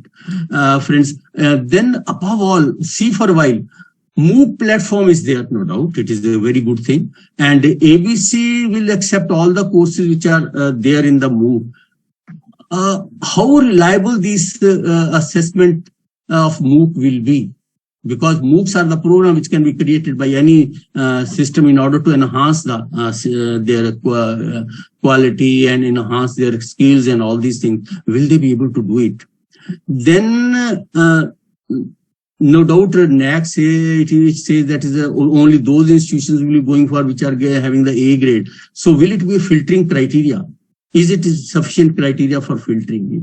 So these are the things. And seeing now, friends, I will certain that is small colleges, what they are feeling. That is, students can take 50% of the one institution, and he can certainly. So don't you think that enrollment on one side will be going very low, and from the other side it will be going high? How will it happen? And the number of teaching posts certainly will be affected. And what will happen to the large functioning of the colleges when the students enrollment declines? These are the things which are there with them. And just I will go to the last one to say, you friends, that is certainly brand name in higher education matters. We all know it. How will a person is doing very hard work to get admission in one college or the one university, and how will it be tolerated as a social system that is the persons who are not able to get admission, they will be entering in the middle of the course. This is one thing. And brand names will certainly be affecting the system. And the reduction in the teaching posts, as I've already said. So I will say simply, friends, that is many odds are there. We will have to think over it. And I will say only time and the efforts will tell if we will be able to succeed in that. That's what I will like to say. So I will go back, and certainly I will be coming back to you, friends, in order to tell you that this is what I wanted to say about all this. Thank you very much, friends. Thank you. Thank you very much. It's a nice presentation. And now it is time for question answers for clarifications. And Professor Payal Mago is also available, I believe. Professor, she is Principal Maitreya College, Delhi. She will be sharing good her afternoon. Principal Shahid Rajguru College. Oh, sorry, I'm sorry. So she'll be sharing her experiences also. So now let us take the few questions that we have taken from QA. Very interestingly is, one second. So the question is, as per the latest NEP framework, major are from very first semester. How far it is true? So when do you have to introduce major, minor, or the common courses? What is, Professor Payal, what is your experience? Actually, it is basically if you want to choose a minor, then just a moment. Yeah, may I request Professor Malhotra sir, can you please exit? My bandwidth is very low. One second. Malhotra sir, please exit from share screen. Yes, yes. See, Or admin, you can do that, I believe. If you can do it, please. Okay. Exit from share screen.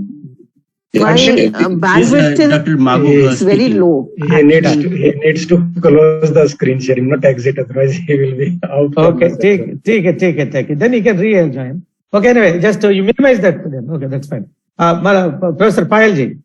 My bandwidth is very low, so it is very difficult to start the video. No problem. Can it go like this? Yes.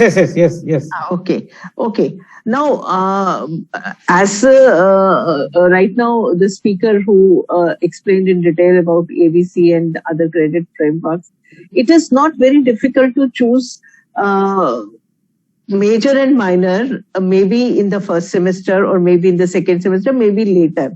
Because for choosing a major, you are admitting your students into a major program. That is a course, right? So, for example, a person takes political science as a major program, or maybe some course in physics as a major program. But the student want to study in political science, say English as a minor program. So for that minor program, he has to fulfill certain credits. He has to make certain credits, earn certain credits. So when he's earning certain credits, then he may start, or he or she may start from second semester, from second year, whenever the person feels mature enough to find out that what are the different minors are suitable for me. Say, for example, he starts in the second year. There is a term called generic electives in CBCS. The courses which a student compulsorily has to take from generic electives, that is from electives other than the discipline which he is studying, other than the program in which he is admitted. He has to take those generic electives from some other discipline. So those generic electives, if he chooses, and from that particular generic elective, and he takes up certain credits, then that completes certain credits, then that will be like a minor course for them. So it is not a very difficult thing, because only as if I take up the case of Delhi University, for a minor, in all the 3 semesters, he has to do around 80 credits. So 80 credits he can choose from the second year also, from the third year also. So he can choose from generic electives of a different subject and can be given as a minor in his degree. So it is 80. Out of 80 in the all 4 years. All 4 years. All 4 years. Yes. Yeah. All 4 years. What is the maximum credits for 4 years? It's 160? Maximum credits for Delhi University, it's 160 for UGC, but 172 for Delhi University. Yes, for by UG, there is a difference of 20 credits between the UGC and the Delhi University. Delhi University, it is 172 credits. Okay, good. Yeah. Thank you, madam. Thank you. And with the limitations of the faculties, how the quality of education be not compromised? See, because of this migration and flexibility in admission, changes from institution to other institution, and introducing many number of subjects. Can we really assure the quality of the education at one institution level? Are we compromising it? Yes. The answer is yes. I'm sorry, my throat is bad. The answer is yes, it is possible. So we are compromising the quality? No, we are not compromising the quality. No. I said even with the limited faculty, we can offer these courses through online. Okay. Yeah, absolutely. I agree with the speaker that there are several portals where a student can select the choicest program. Right now, our system is very, very rigid.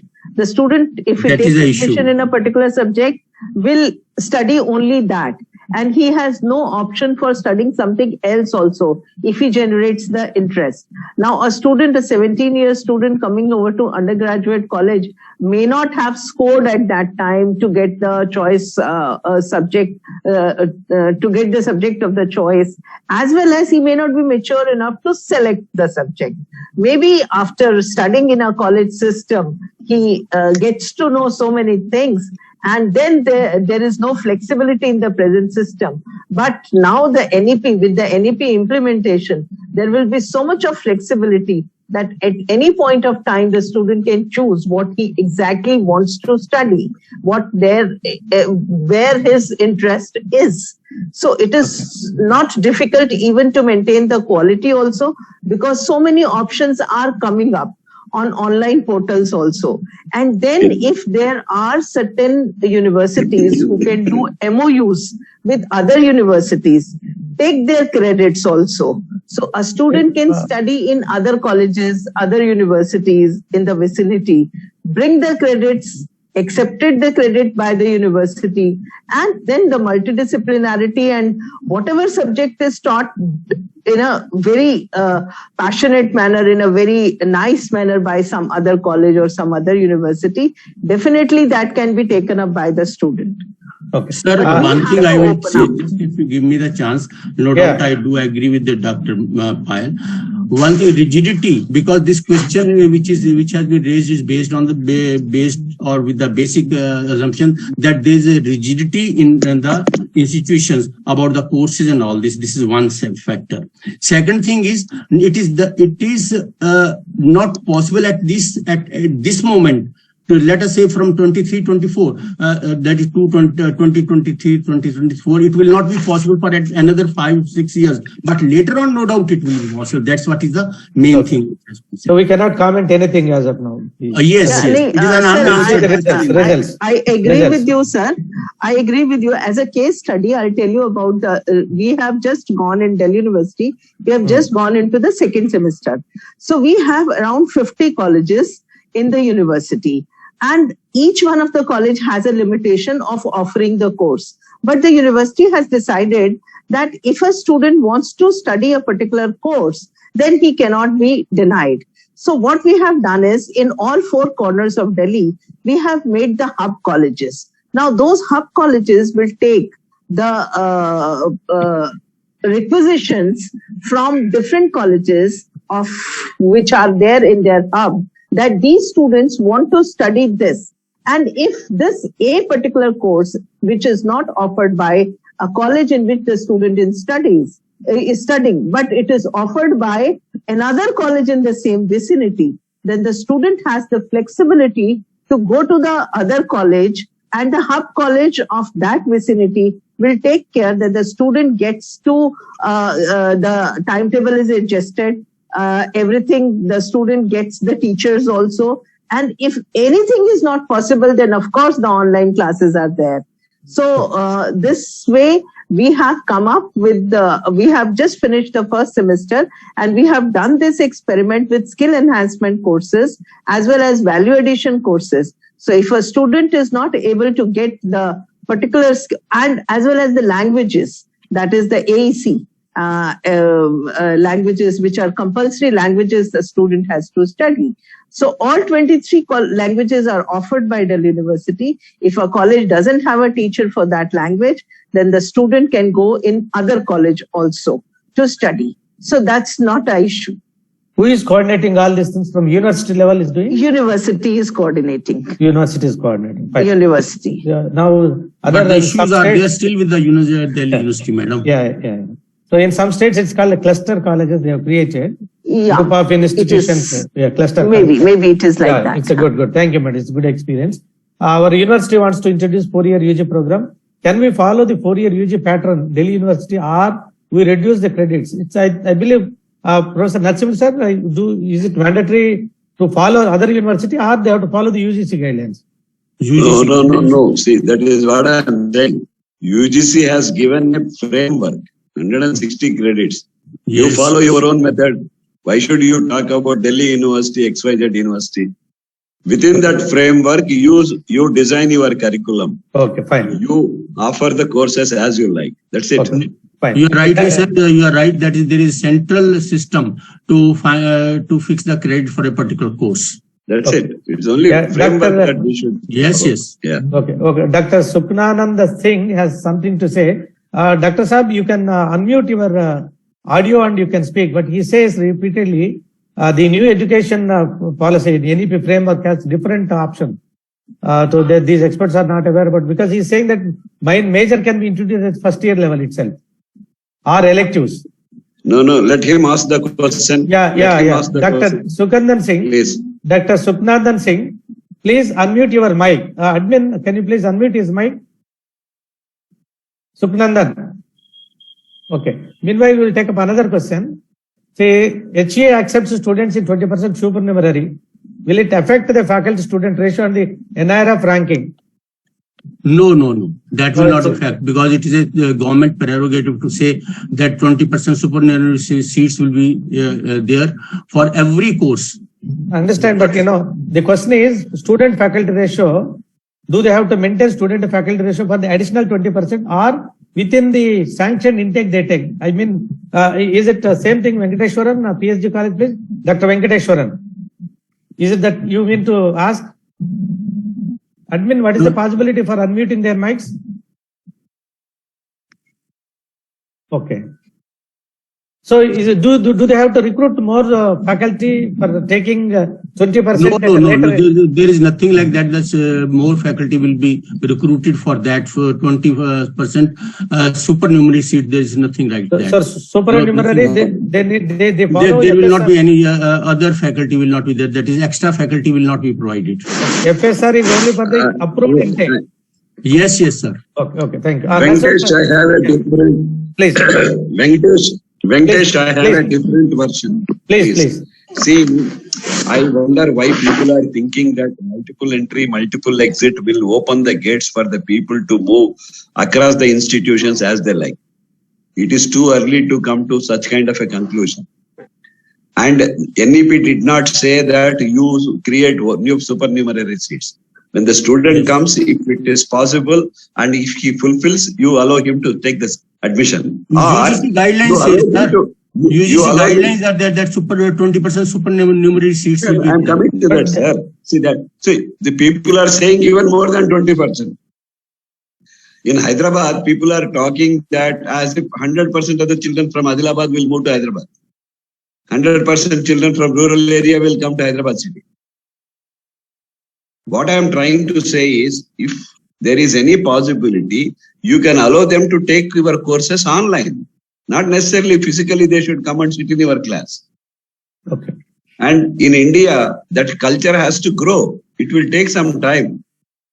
Let us not come to conclusions today, please. That is my request to all the participants. Yeah. So then one more question. Yes, sir. Thank you, sir. In case students studying in first year in one institution and second year at another institution, and how will be the student monitoring system by the teacher is implemented on his academic learning activities? One second.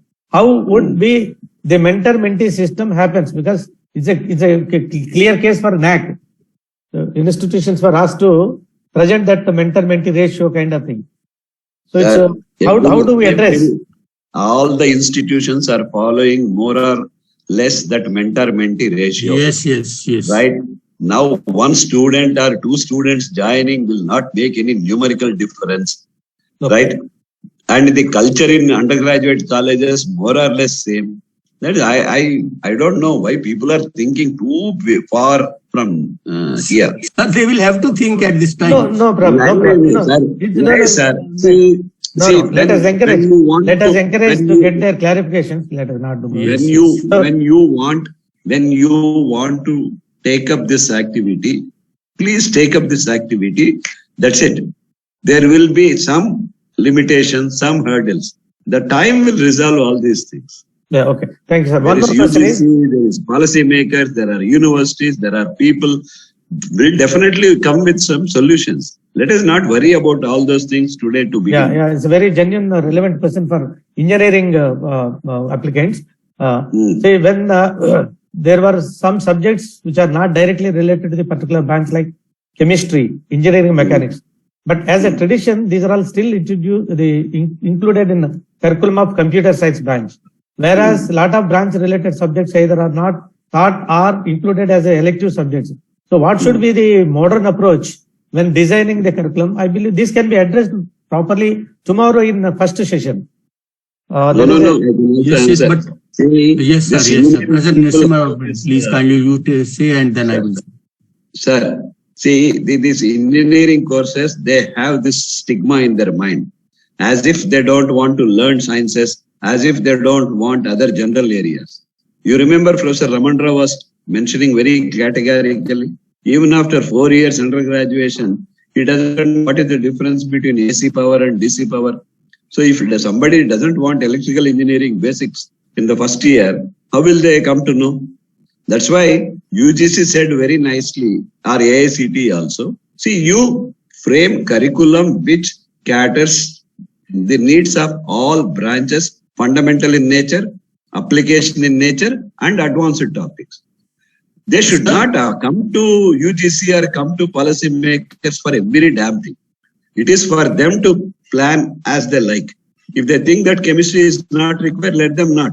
No heavens will fall. If they want a model curriculum, let them go and see BITS Pilani model. Sir, his question is, I will just interpret. Professor Malhotra.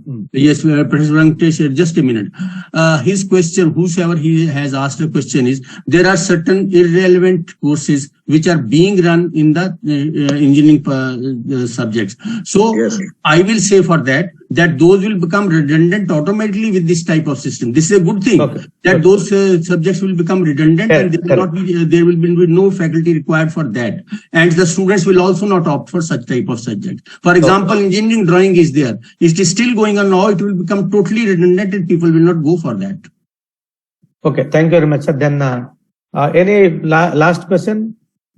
In multiple entry and exit, can university provide 4 different certificates in 4 different years, like certificate course in first year, and a diploma course in second year, degree course in third year, and a degree with research after 4 years? It's from Manoranjan Mahapatra. Yes, yes. Yes. No. Professor Malhotra, you have any answer for this? Yes, sir. Yes, sir. It is already, one thing is there, if it is already written over there, if a person has completed a particular number of credits, he can, if he will go for a certification for that, he can go for that. But on the basis of another, he can go for diploma, and then after that for the degree also. But once these are redeemed, that is, the credits are redeemed, it will not be given back into the ABC system. This is what is the meaning. 1 second. Say he will acquire first degree certificate of degree for first year after completion of 2 semesters. Yes. Okay. Suppose if he leaves. Yes. And he comes back and takes another year. Yes. By the time he will complete 2 years, then he is eligible for diploma of degree certificate. Yes, bilkul. That's right. Third year is a general degree. Suppose he completes another 1 year, he is eligible for a degree certificate. Yes, sir. If he continues for another year, 4 years, so he will be eligible for honors degree. So, yes. One second. Now the question is, will he holds or will be given 4 different certificates, or the final certificate only valid? Only final certificate will be valid. What happens to the certificates already issued, like certificate course, diploma course? For that he will be redeeming the, sir, it is already, he will be redeeming the credits, and once the credits are redeemed, those will be added only for the another one. So the viable thing will be that is in the 4th year, he will be getting honors, and other certificate become redundant. Let me intervene a little bit. Yes. Let me add to Professor Malhotra. Actually, what is happening is, if a student goes out after first year and gets a certificate course, but after a year he comes back and he wants to take admission into the diploma course or into the degree again, then he has to surrender the certificate. Yes, surrender the certificate and then continue with the Dr. next Payal, wonderfully said. Yes, thank you. So then next question is, customization of learning for the students. Can it be done using the multiple intelligence concept given by Howard Govardhan from the Harvard University. I think it's he is not clear. The question is not clear. Multiple disciplinary nature of NEP 2020 guidelines. If a student of computer science engineering with a specialization in artificial intelligence and machine learning, will he benefit from taking an elective or minor in psychology, neuroscience, and how will the engineering college implement it without hiring additional human resources? So this is the question. Yeah. Sir, shall I answer this? Yes. Please. He will be eligible for the degree, and it will be written in his, because it is a credit based, credit courses are written in that certificate also that he has attained these credits. So it will be written, if he has gone for the psychology part, that it will be written over there, that is these subjects plus psychology he has taken up. That is what is there. In the transcript they will mention. Yes. Okay, fine. Then Venkatesh sir, Sukhanand Singh is unmuted, sir. Please, Dr. Sukhanand, please. जी okay sir बात कीजिए आपका doubt क्या है जी some clarification या okay sir in that curriculum framework provided by UGC there is clear division of the credits between major, minor, multidisciplinary, AEC, SEC and value added courses. In first semester, they have given 4 credit for major core. In second semester, they have given 6 credit for major core. And in third semester, 8 credit. And in fourth semester, there is 14 credit. And next 14 credit, because the ability enhancement and SEC, they are completed from third semester onward. So there is major from the very first semester. That was my question. You mean that there will be certain... One Yes, second. sir. If I'm correct. No, Professor. Page number 27. One second. Page number 20. Okay. Of the curriculum framework. 1 second, Professor. See, is it discipline specific? That also comes under course, which leads to major. So do you mean that? It is a major core in first semester. It is only for 4 credit hours. That's what major comes from. Major core. Major comes from discipline and discipline specific. That is discipline specific. Suppose what is it engineering background? You are talking about the engineering background or a degree course? Actually, what is happening is, let me speak on it. Discipline specific courses are there, and there are core courses. Courses and discipline specific courses, both courses are the major courses. They will make the major degree in whatever the person wants. Core courses will be offered in the first and the second semester, mostly by all the universities. And then discipline specific courses are also from the same discipline, but they will have an array of choice. Like you were saying that there are certain courses which are redundant. So there will be a pool of courses which are called the discipline specific courses, but from a major discipline. So a student has to choose from those array of courses and will make the credits added into the core courses. But the core courses will be compulsory. He cannot choose from the core courses. Will be the compulsory courses of the major degree, major subject. So there will be major subjects in core also. There will be choice-based subjects in core also, which are known as discipline-specific course. Electives, discipline-specific.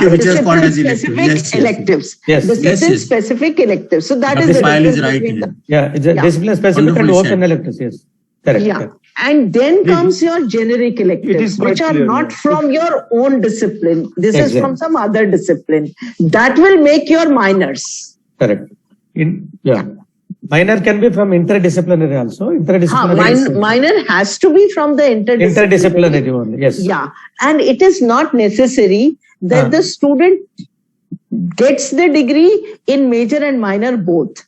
The student can have an honors degree only in the discipline which he has opted, because he can choose then generic elective courses from various streams. But if he goes for minimum of some credits which are assigned by the university, that these some credits in one particular interdisciplinary course, then he will get the minor.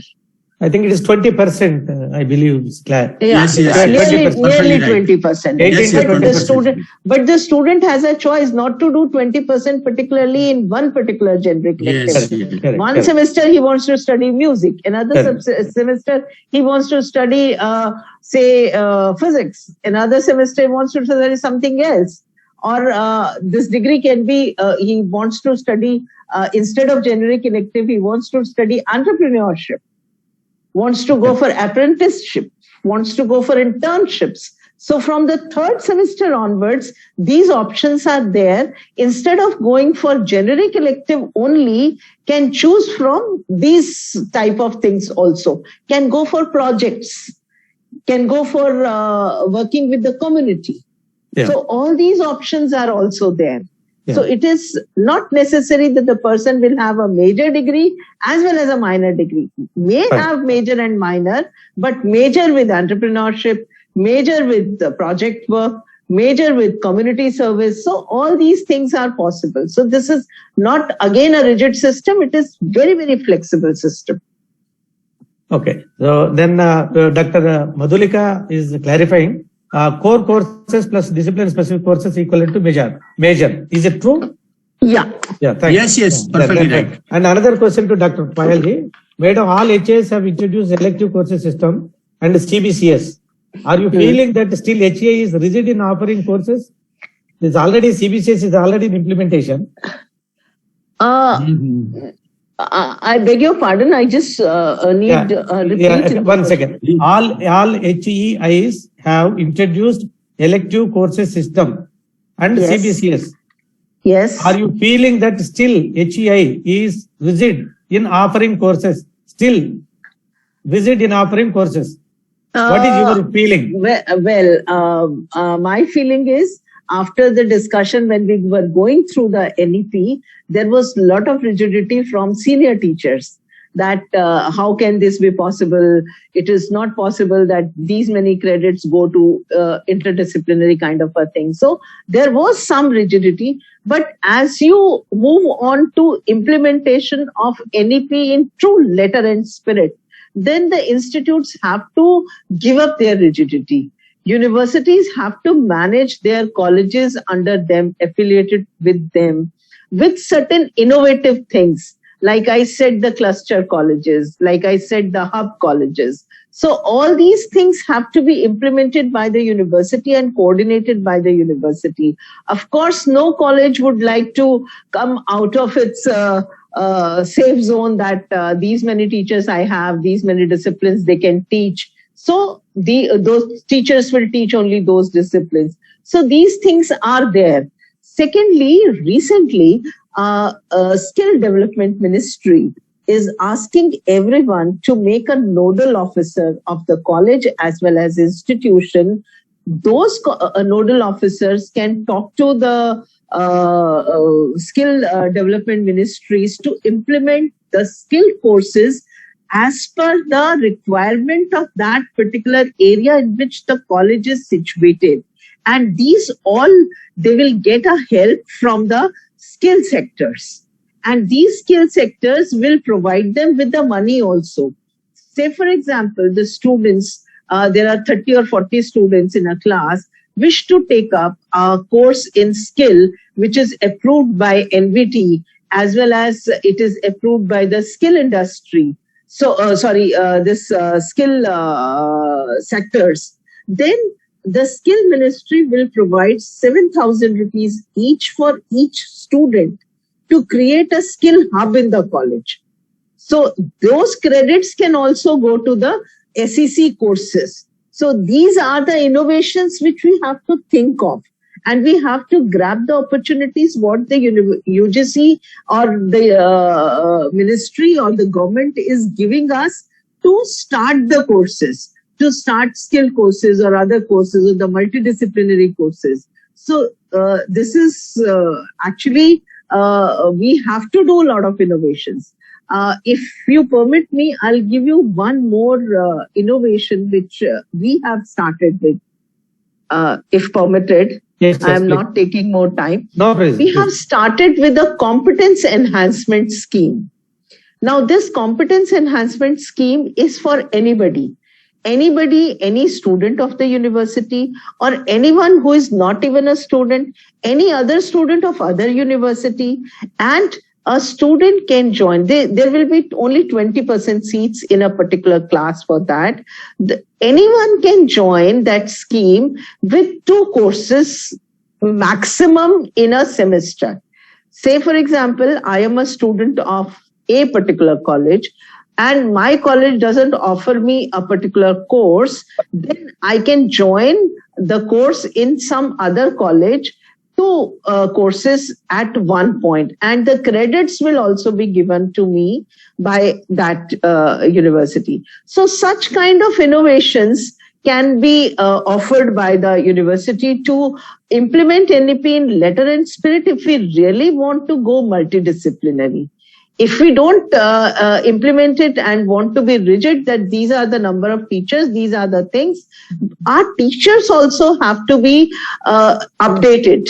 Our teachers have to also undergo different kinds of trainings so that they don't teach of their own discipline only the particular subjects they are comfortable with. They have to come out of their comfort zone and come out with the application part of their own subject. So that is very, very needed in this multidisciplinary nature.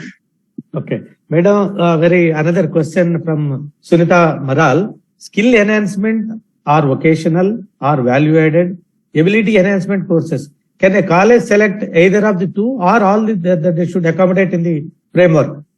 All It the is three. from all 3. All Skill the enhancement. three. 3 all the Ability, all the 3. Ability enhancement courses are compulsory courses in first and second year. Okay. And there are 2 ability enhancement courses which a student has to compulsorily do.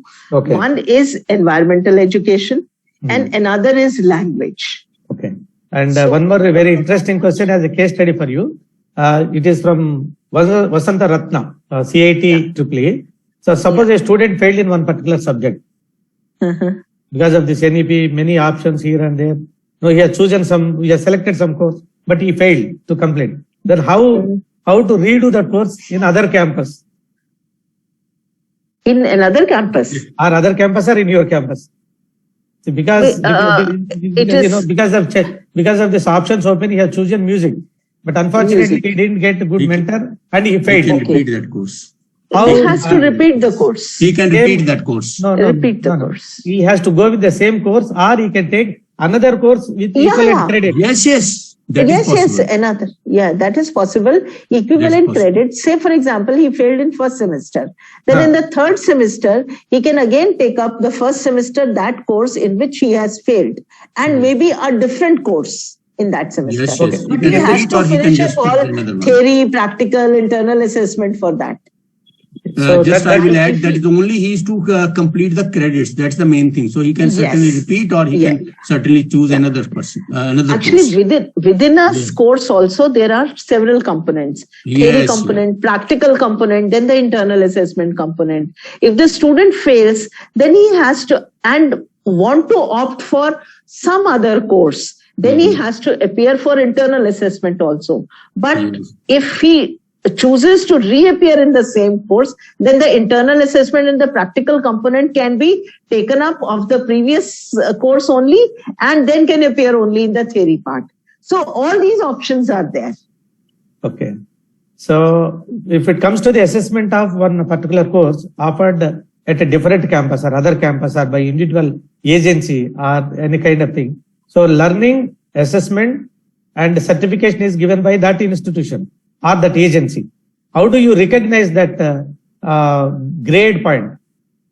That the university's executive council and academic council has to take a decision that what are the different kinds of credits which they will recognize and what are the agencies which they recognize that are capable of giving the credits and they will recognize those credits. So it is up to the universities. There may be imbalance. 1 second, Professor. There may be an imbalance. One university or agency can give 4 credits to one particular subject.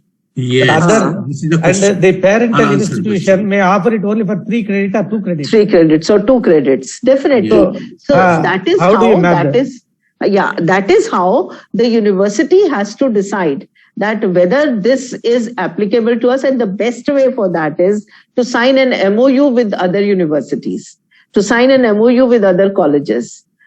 So best way is ki, this is your course. If our students do this course in your university, and we will accept the credits. So the student is very, very clear that this university has an MOU with my university, and there is I'll be able to earn credits from them also, and my university will accept it.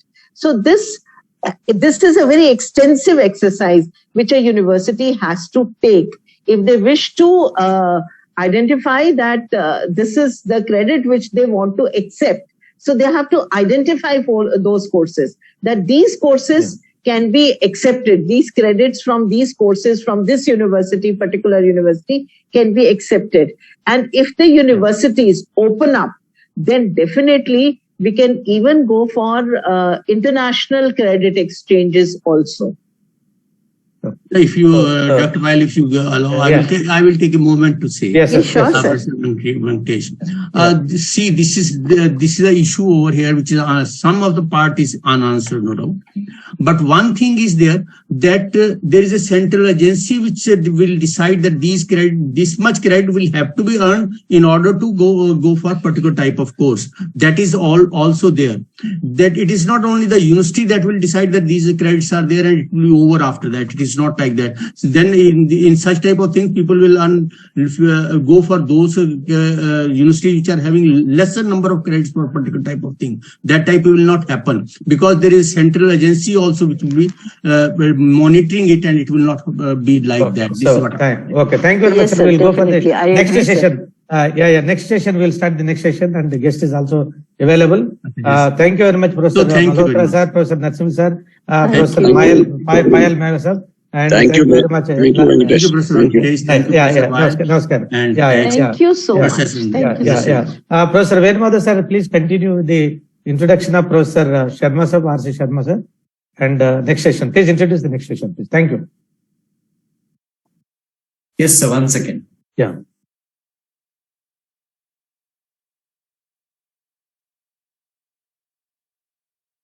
Professor Sharma sir, can we continue? Professor Sharma sir. Good evening. Yes, please. Yeah, thank you very much. Thank you very much. Professor Venumadha, please continue. Yeah. Yes, sir. 1 second, sir.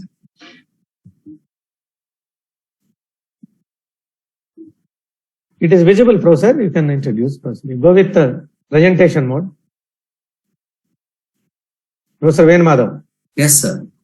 please. Is it visible? Yeah, it is visible. Go with the presentation mode. Full screen. Okay.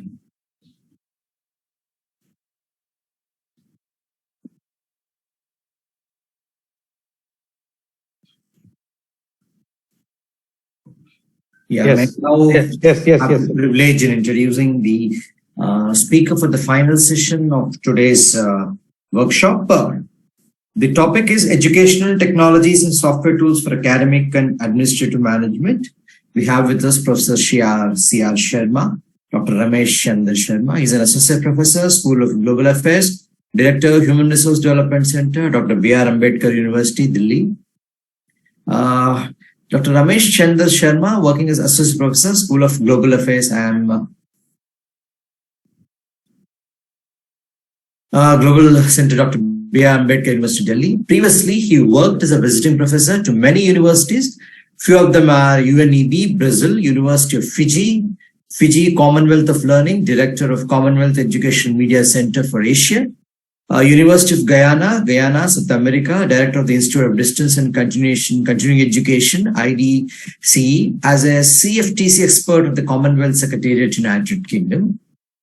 Dr. Ramesh's expertise in e-learning, instructional design, open educational resources, open and distance learning, teacher education, educational technology, educational research.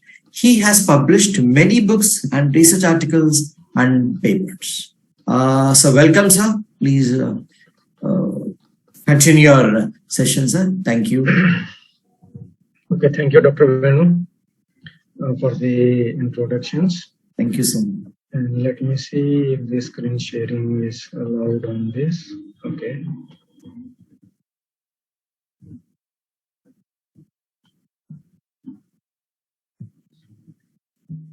So friends, I would like to begin with the most powerful technology as on today, which everybody is talking about, the millions, billions of people. In fact, just 3 days ago, the GPT version 4, it has been launched, which is very, very powerful. And there are some more things which it is capable of now. If you have used GPT, which is based on ChatGPT, which is based on GPT-3, which processes only the text. If you use GPT-4, which is available to you, if you go to the upgrade version, you can see it in the background, where in the lower left side, it is written upgrade to plus and new. Then you will be able to process even the photographs. So if you upload a photograph and then say, for example, upload the photograph of the inside of your refrigerator, then the software can tell that this is the inside of a refrigerator, and based on the content which it finds into your refrigerator, it can give you a recipe that you have these items in your refrigerator, and then maybe you would like to make these dishes out of whatever is there then. So then if time is there, then we can go with some other tools, which are basically the theme of this session is the academic and administrative management in the the tools for those things which are there. Let me to use it, what we need to do is that we need to create a login on OpenAI, the chat platform. Okay, I'll start my video later on. So once you log in, then you will see the initial screen if you log in for the first time, that it is a free research preview, and there is the goal is to external feedback and improvement. So you need to be careful about few things that it is telling you on the screen. I'll just close it, and then you will see the capabilities and some other functions of it. The conversation may be reviewed by the AI trainers to improve their systems. So they collect the data, and therefore the advice is that don't share any sensitive information which you don't want to be stored. Means it will be stored there. Also, of course, you can delete your chat messages into this, but they will be deleted from your end only. Anything which goes into the servers of OpenAI, it will stay there, and they will use it. And definitely, they must use it. Ultimately, you are using the free service of them. So the software is getting trained from there. And then this is a kind of a dialogue. Actually, whatever it is, these are called as the LLMs, the large language models. So the Google, it as a competition to this. They came up with their BARD, and Google is very powerful. They have lot of information. I think that is the most powerful searching index, means index and the searching software tool available currently. But due to something, means they could not answer correctly about those exoplanets and something, and within one day, they lost around $100 billion or $200 billion in their stock. But anyway, Facebook is coming up with some sort of, everybody is coming up with this called as the large language models, LLMs.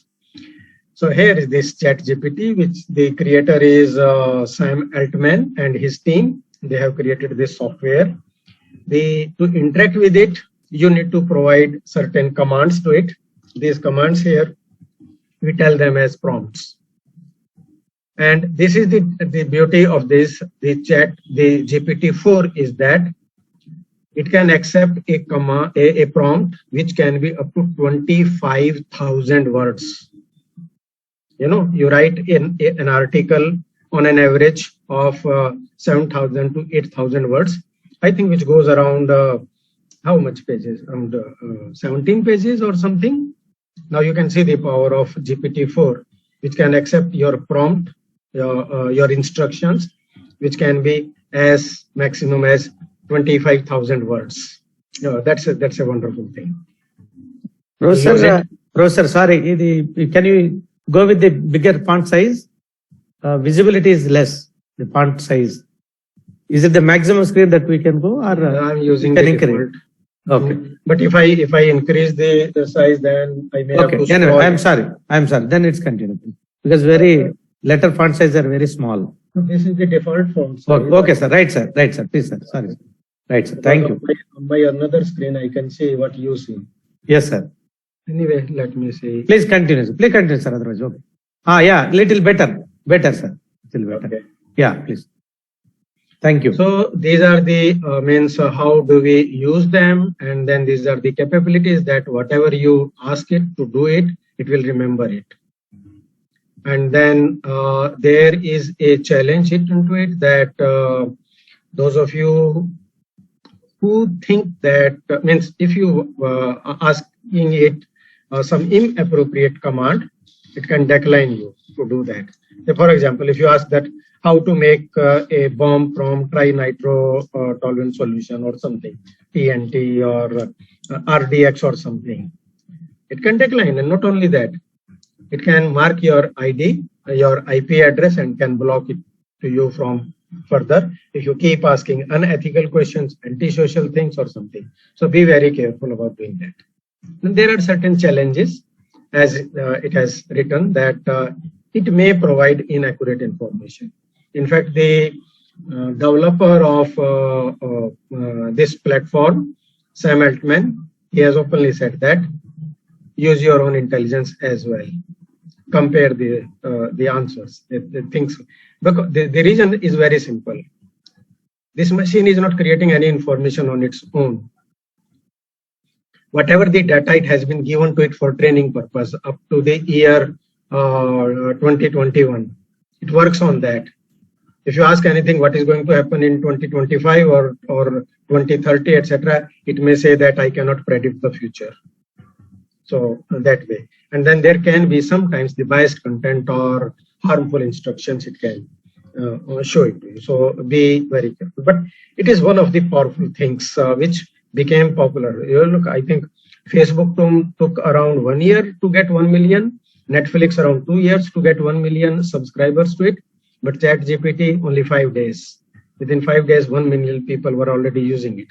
And nowadays they have shifted to a supercomputer, but otherwise, till 2-3 months ago, if you log in, it will say our servers are busy, please wait, and something, those kind of things.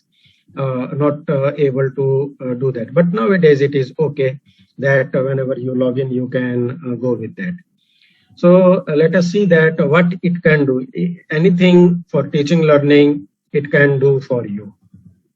So, and for both, all the teachers, the students, anybody, researchers, something it can use. Say, for example, let us begin.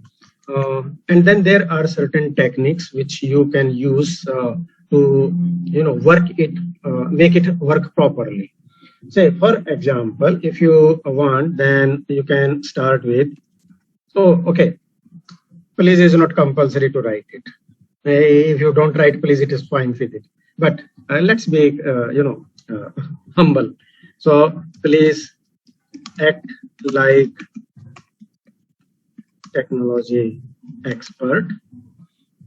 I want to create a course on cyber security. Please create a, syllabus for me. Simply I want. So here, the potential outline, course title, introduction to the cybersecurity. Then now it is writing a course description for you. Then week 1, week 2, week 3, what you are going to teach in week 4, week 5, week 6, week 7.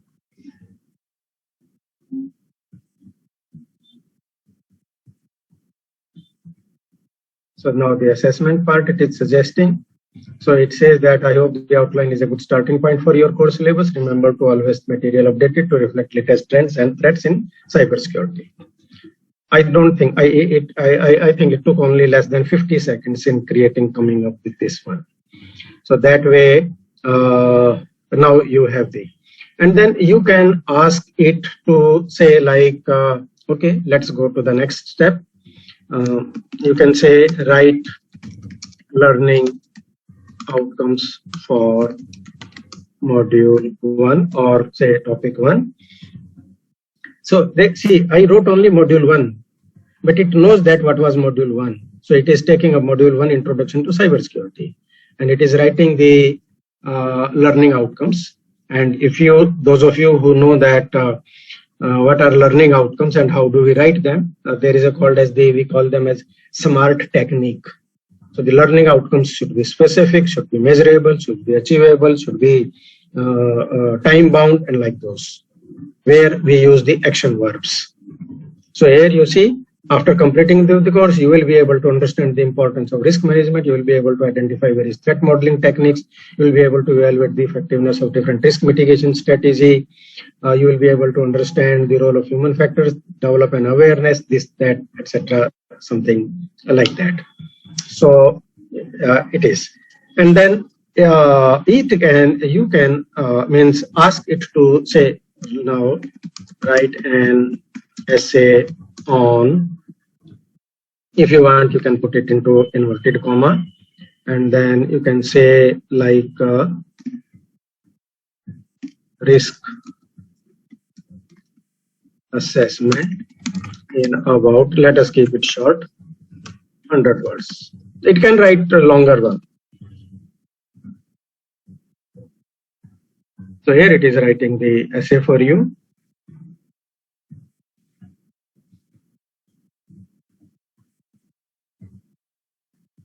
So this is the essay. You can read it and then make your own corrections, editing into it. Now here comes a beautiful part of it. Now, National Education Policy, this whole program is focusing on that, and the National Education Policy is also recommending about the content or the teaching learning into the local languages. Okay, so I have the students and say, I will ask that, can I get this into Hindi from there? So I'll just tell it, please write. There are various ways. I will just simply say, please write it in Hindi. Let's see if it can write it in Hindi.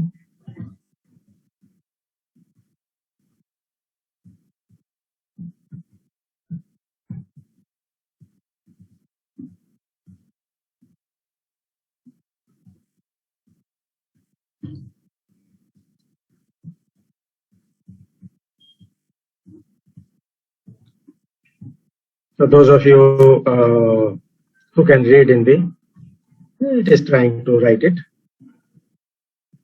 Risk assessment cyber सुरक्षा में एक महत्वपूर्ण प्रक्रिया है।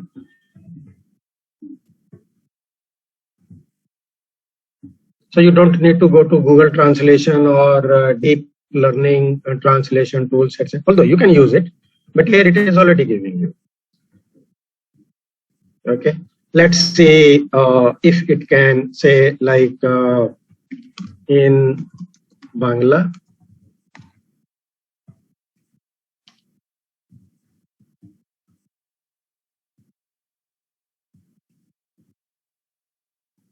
I don't know, I can't read it, I just typed it, but if someone of you knows, can read this, maybe.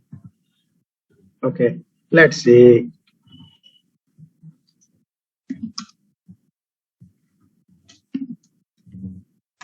Telugu.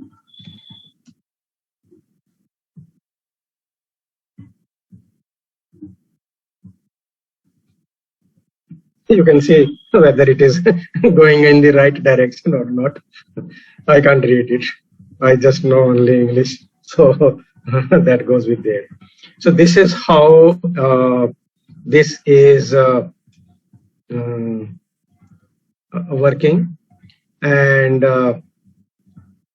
there was an error. Okay, because I correct it. Okay, so once it starts, then I will stop it. Good. Now these are the things, but then it can work so many things only. So let me stop it in here. Okay. So like just see its power. That let me please act like a poet, and who can be a good poet? Please act like a okay, let's see, like Rabindranath as the poet, Dr. K. Venkatesh is my best friend, intelligent,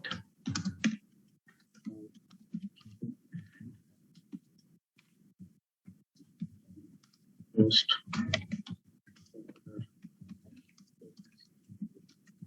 university,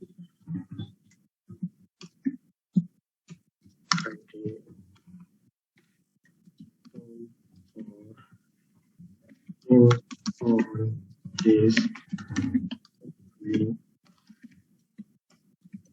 birthday. So let us see what kind of poem.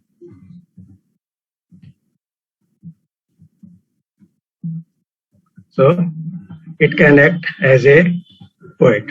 Poem. It will write. It is writing a poem for you.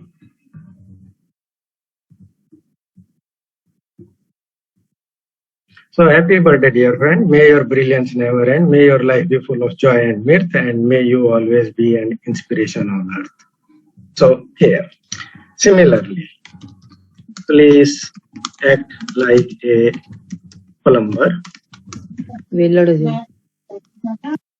The water pipe in my kitchen is leaking.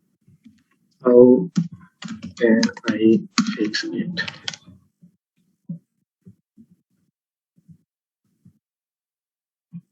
As a plumber, I would advise you now to fix water pipe in your first turn of the water supply to the kitchen. You can easily find the shut-off valve, locate the leak, clean the area with the leak with cloth. If there is small crack, you can use epoxy putty to seal the leaks.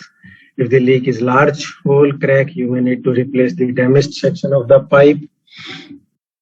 Once you have made necessary repairs, and if you are unsure, it is best to call a professional plumber. So it has given you the idea. Means anything which you can think of, it can work. It can give you the information. It can tell you. Then not only that. Say for example, if we say to it that please act like educational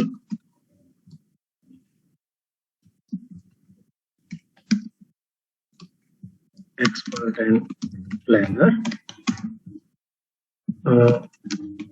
Describe the significance of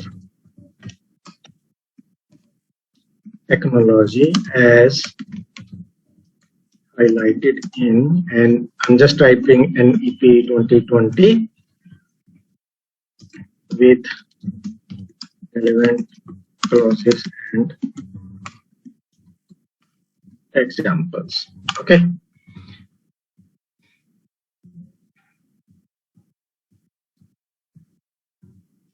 So here it is telling you that the relevant clause and example that demonstrate the significance of technology in national education policy are digital infrastructure, online and blended learning. It is focusing technology-enabled assessment. Clause this states that assessment reforms will be introduced. Open educational resources. Clause 15 says that this one, teacher professional development. In conclusion, technology plays a crucial role in the implementation of that there. So, it can give you we will take up, sir, we will take up other tools also, other tools Okay. kind of thing. Yes. And Yeah. because now it's 5:20 and there will be question answer session also, please. No, sure. We will go with that. Yeah, yes, thank you. So this, and I need to shift this window. Okay, here it goes. So friends, this one is now there are many tools for going with the type of there. I think, is anybody in this session connected using your mobile phone? I may need to connect. I want to show you some augmented reality tools. Let me see if I can quickly go with that. Where is that? Okay, just hold on. I'm trying to, let me see if I can log in using my mobile phone so that I can show you another application, which is sending notification. No, I don't want. Okay. Access permission. This time, let's end the video. Okay, share.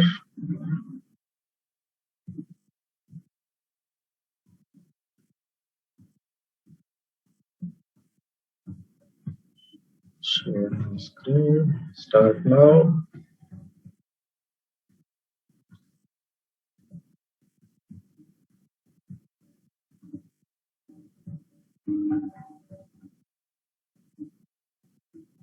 Then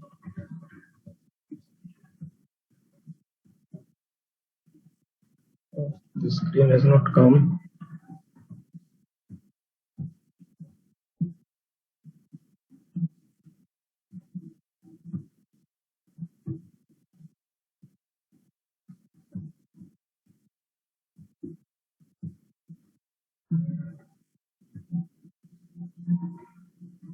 Oh, because perhaps I need to stop sharing this one. And then here, okay, let me try it again. Share.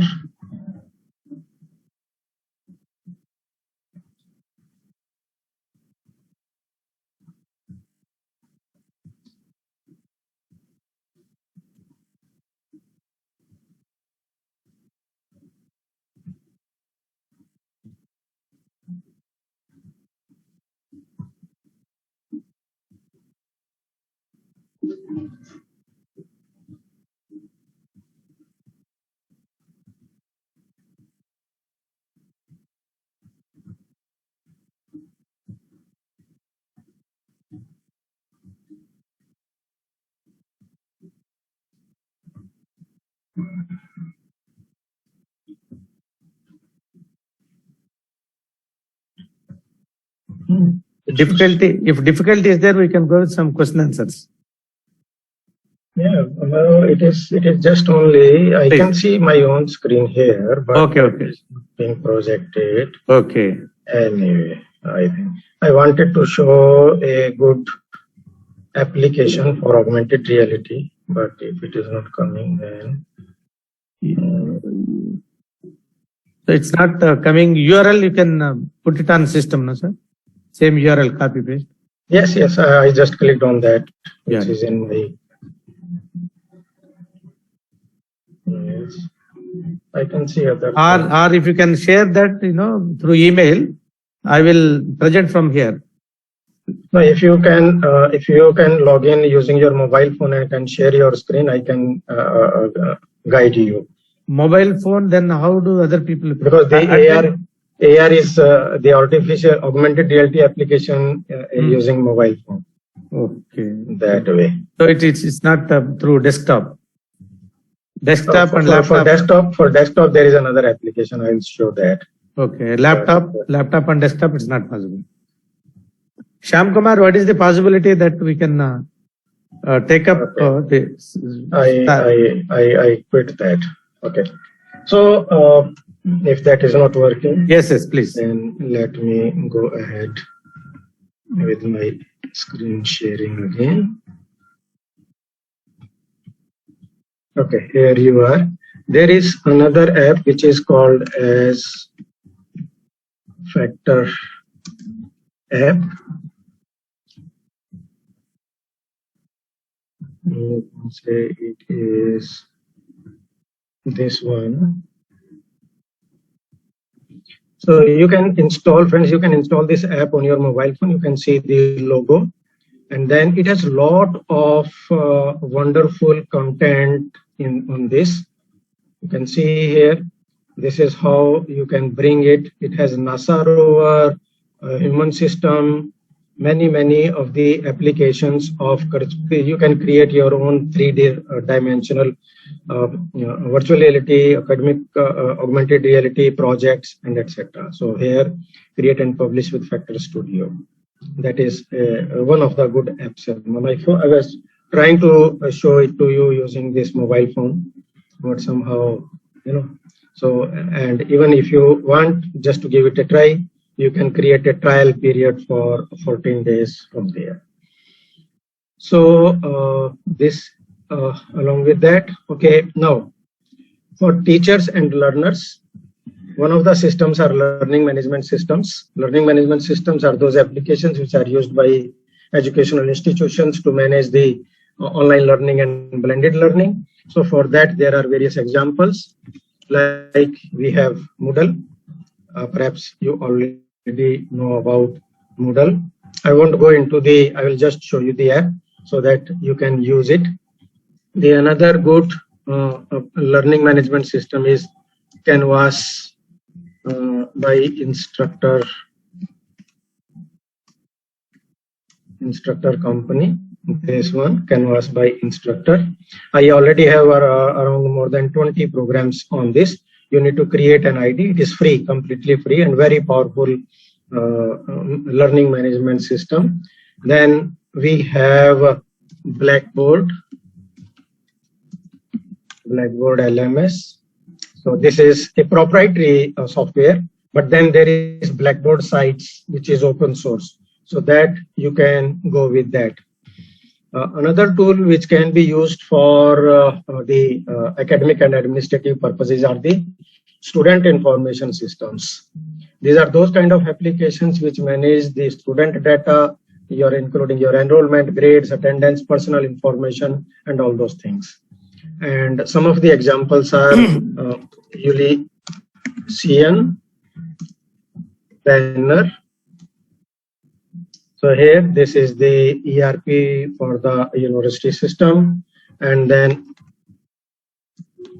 PeopleSoft. This is another very powerful PeopleSoft software which you can try.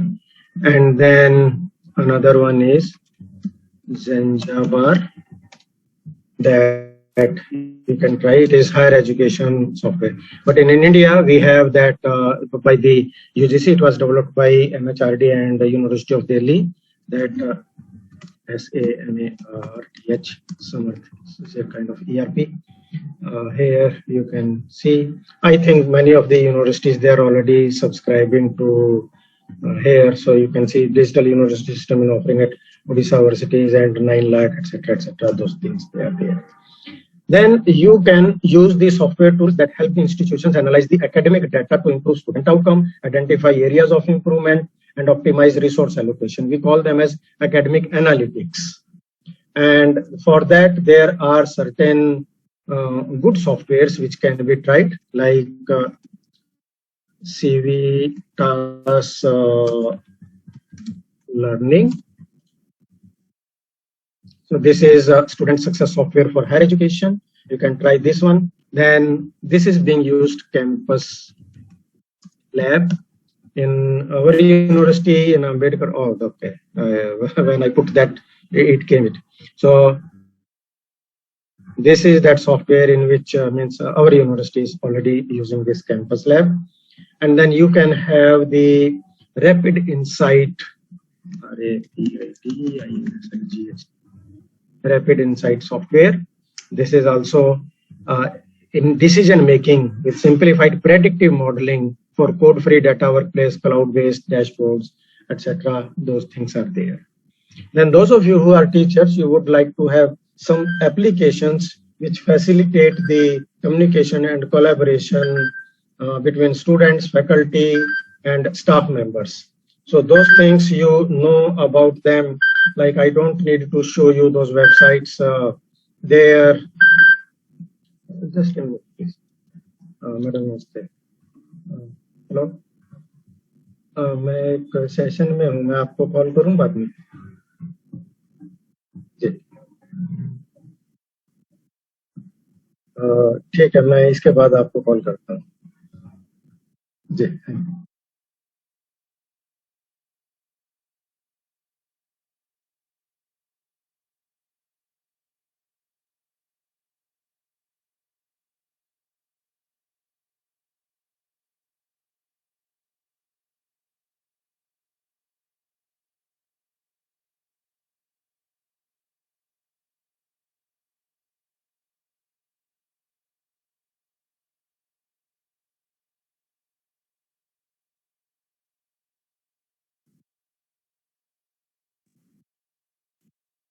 We use Microsoft Teams, Zooms, or Google Meet.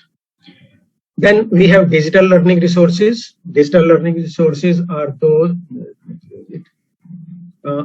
kind of softwares which supplement the traditional classroom instruction, which can include your e-books, interactive learning modules, multimedia content, which can include, say, like everybody knows about Coursera platform. And then you have the, you know about edX. And I hope you know about, all of you are about Academy. These are the digital learning resources platforms. Similarly, as a teacher, you may like to work on academic advising tools. These are the applications which support academic advisors in providing guidance to the students. And then those softwares which you can try are like EAP and Navigate. So this is student success management, and similarly, we can try Starfish, kind of advising. So here Starfish info for there and something, and then there is one more. It is something like it works. So this is a planning and a degree auditing software, which allows the faculty or the student to view the update information about the student progress towards graduation. Similarly, campus management software like Workday,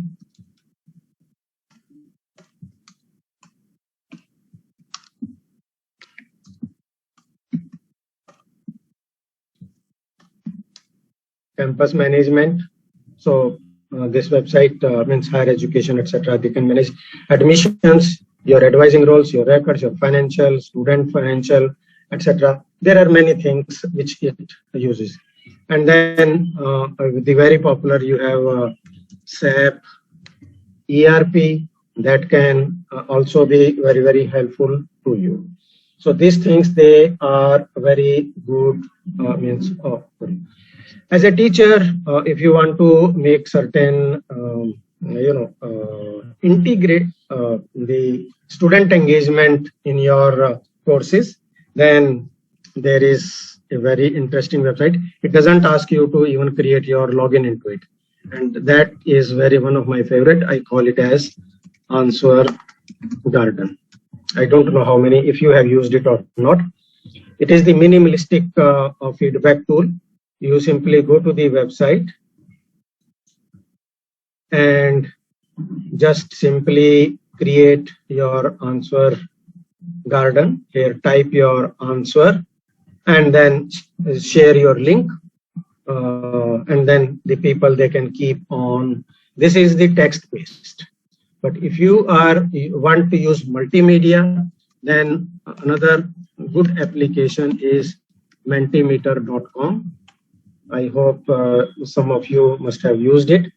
And nowadays it can make your presentations, you can make your videos for you, quizzes for you, etc. It's very powerful application which is used.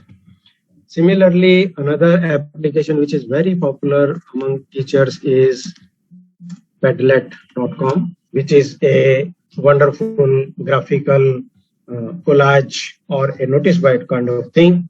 You can see it here, where about there are 5-6 templates which you can use as a map, as a timeline, or a grid, or a wall, or a canvas, or something which you can create. So student, and it can integrate anything, your text, your multimedia, video, audio, website, YouTube, videos, anything, they can go into it. So the free product allows you to have up to 3 Padlets, but then you can save it as PDF or as an image, and then you can create on more about it. Similarly, I want to tell you about Wakelet. Wakelet is such a tool which allows you as a content curation tool, so that you can organize and share information with others in a visual way, and it can be used for collaborative projects, research, and presentations like that. So go and give it a try. That's a very good tool for you. Similarly, you have Linu software. Sorry, let me type it again. So it is, oh, what happened? Where is my cursor? Okay. Linu. Linu sticky note. So this is that website. And here you can, it is a free Canvas service that requires nothing but a web browser.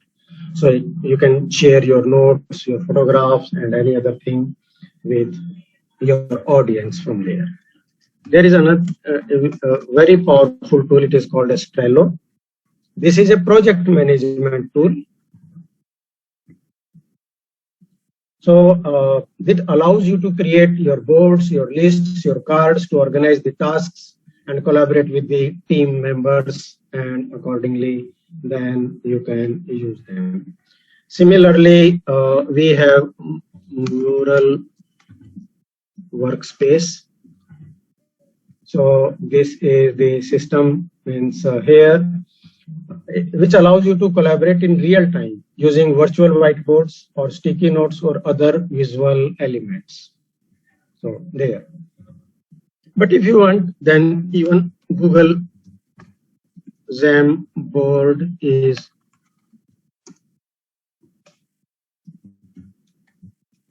freely available to you. You just need to have your own account, and then you can use it freely. Means simply through Gmail, it will work. Those of you who are, means here you can click on plus icon and can create your further Jamboards and share it with anyone, with means the editing rights or viewing rights, depending on what you want the students to do that. Everybody makes presentations nowadays for making their presentations, and that is, but there is a good website which makes it very interesting presentations with the animations and the kind of visual interaction it offers you. So this is Prezi, and its navigation is very good. So that is here you can choose for your purpose as a teacher, as a student, what do you want to use, and they are very, very good. And similarly, I think for data collection, everybody uses Google Forms. No, I don't need to tell you about it. Then if you want an online with your online audience getting their feedback, then one of a very good tool is Polls Everywhere. So this is that website. This site allows you to create interactive presentations and engaging audience using live polls, quizzes, question answer sessions, and something like that. A similar application is which you can use is an Nearpod.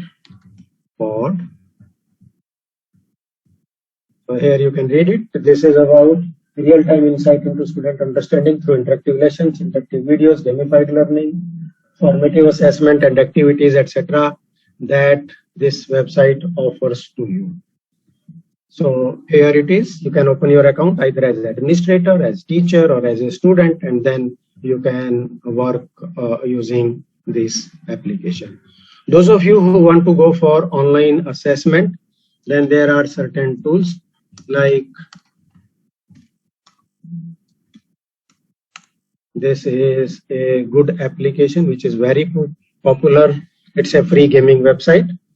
It means it promotes game-based learning, which allows the teachers to create quizzes or surveys or interactive games that can be played in the classroom or means in the live there or as a remotely from there. The another similar is quizzes.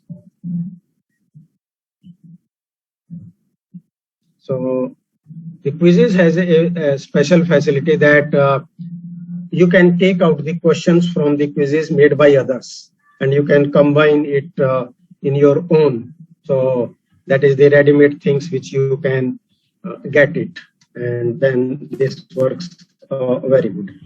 Similarly, there is a tool, it is called as Edpuzzle. This website is a tool for creating interactive video lessons because you can use them for blended learning or remote learning or something. So it is here, easily create beautiful interactive video lessons for your student that you can integrate right into your LMS, and you can track the students' progress with those features it offers to you. So this is the tool, the site is coming up, engaging, etc. here. Suppose you want your students to discuss something about it, then there is a good website, it is called as Flipgrid.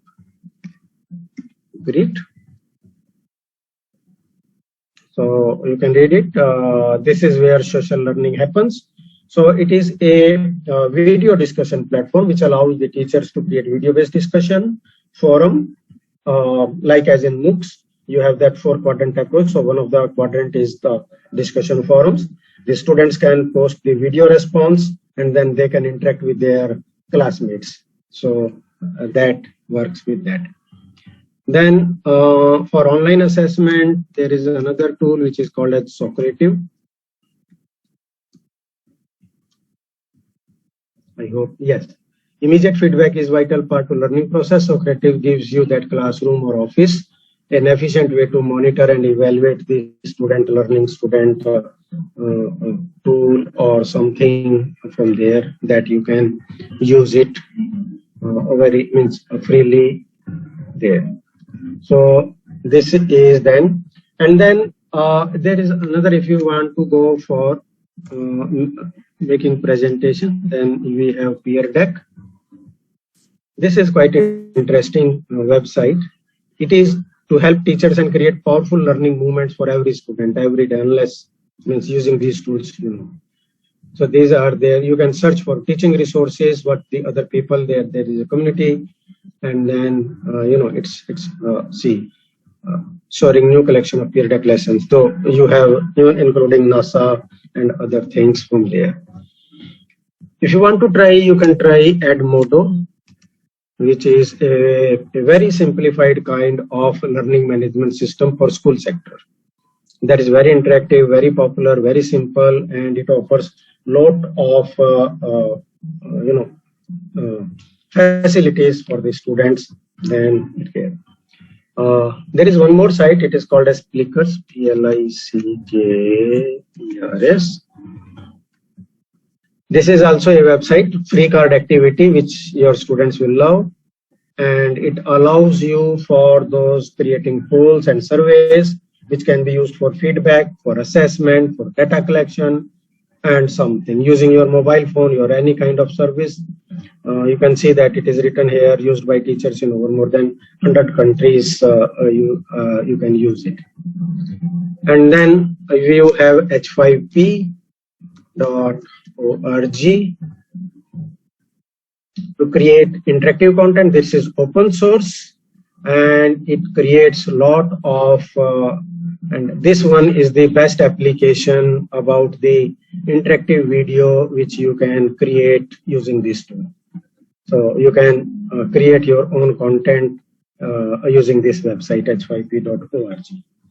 So in a nutshell, I can tell you that there are so many of the interesting tools which are available to you and you can make a good use of them. So I think I'm stopping my screen, and if there are any questions, then we can. Thank you very much, sir. A lot of websites have been presented. And is there any open resources that the teachers can use this? Any list can we publish a list? Can we publish the list of these open resources? Yeah, so that they will explore.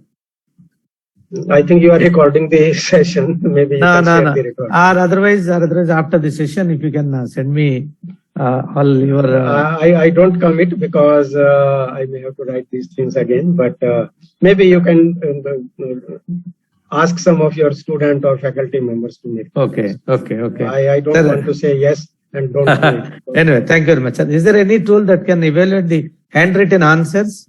Yeah, there are software tools which allow you to have, in fact, means these are OCR, open character optical character reader softwares. They can convert. Not only that, even you have that app. It is called as Google Lens. If you install it on your screen, let me see. I think if you can see this icon, Google Lens. This is the icon for that. This is one of the most simple thing. If you write anything with your hand and just scan it, because I can't connect using my mobile phone, otherwise I can give you a demonstration. You something write and just scan it. It will convert into a readable text that you can edit it, and that it can recognize those things.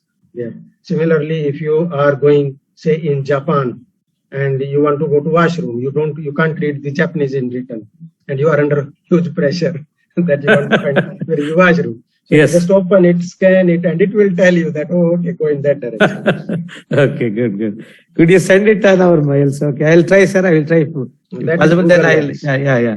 Can we get a list of these websites? That is okay. We will verify with the guest. Can we get the list of all those websites which are in line description of all? So many of them are asking and requesting you, sir. If possible, take some time, and it will be great help to the participants. Even after a week or 15 days time also. Okay. How to find out whether the student has copied the answers directly from the chat GPT. Okay. Is the chat GPT is a free version or they have to pay? That is the free version. And let me share my screen again and show you two very interesting websites for all of you to use it. Yes, sir. One is, please install this app in your mobile phone. It is wonderful. It is called as God in a Box app. So this is for you for your mobile phone. It is called as God in a Box. And here, this is how you can use it by using in your mobile phone. And here it is giving the instructions how to use. Just install it, and then after that you just keep on typing all the answers. That is the name of this app, God in a Box. Okay. And then if you want to identify, even Turnitin, the plagiarism software, detection software, Turnitin, they have very recently added that feature that it can identify if the student has used ChatGPT for their assignments or not. So it processes that way. But otherwise, there is a software tool which has been developed. It is called as Chat. Oh, no, not Chat. It is called as GPT 0. Okay. So this is there. Oh, sorry, what happened?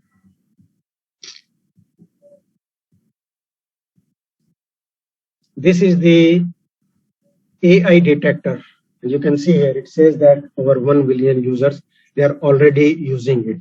And this is very simple. You go it and paste your text in here, and it will tell you, or you can upload your file, and then it will give you the results, and it will tell you to that extent that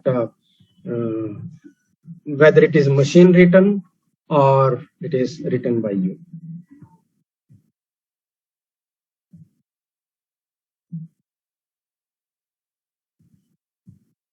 Okay.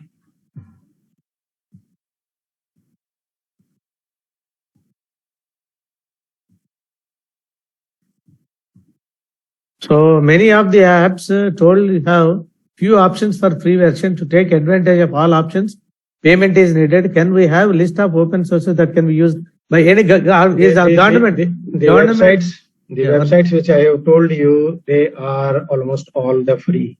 I have not told you anything for which you need to pay directly. The only thing is that in the free version, there will be some like Padlet. You can create 3 walls or 5 walls. But that is more than okay for you. You just create it, save it as a PDF or in your work, and then create again. Means why do you keep everything on the internet, which you are not going to use for next 5 years? So that way. Any effort from government to give all these resources in a dashboard for free to the HAs? No, that I can't answer that. I don't know who is in the ministry thinking about. But what about your university, sir? It's an open university. You have any facility?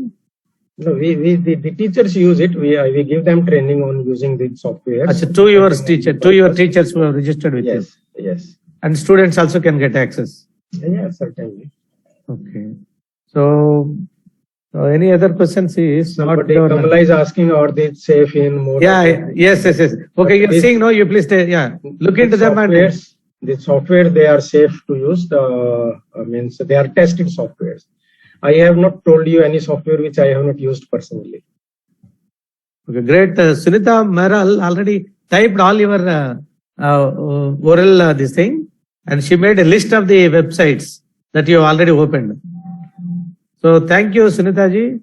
Thank you very much. And others can copy it. Otherwise, sir, if possible, we must thankful to her. And if possible, can you please copy it and present on your laptop so that everybody get it? Or where can we post it?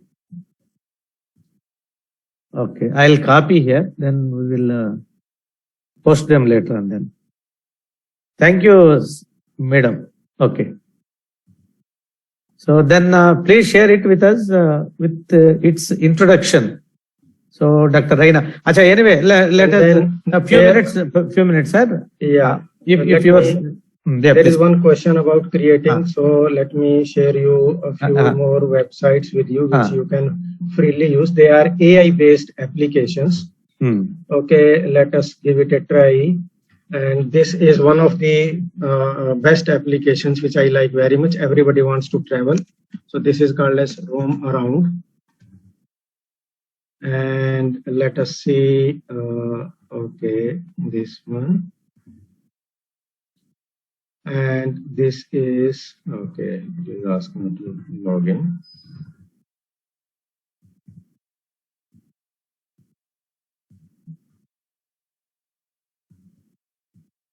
So it will simply ask, Dr. Venkatesh, which city you are in? Hyderabad. Okay.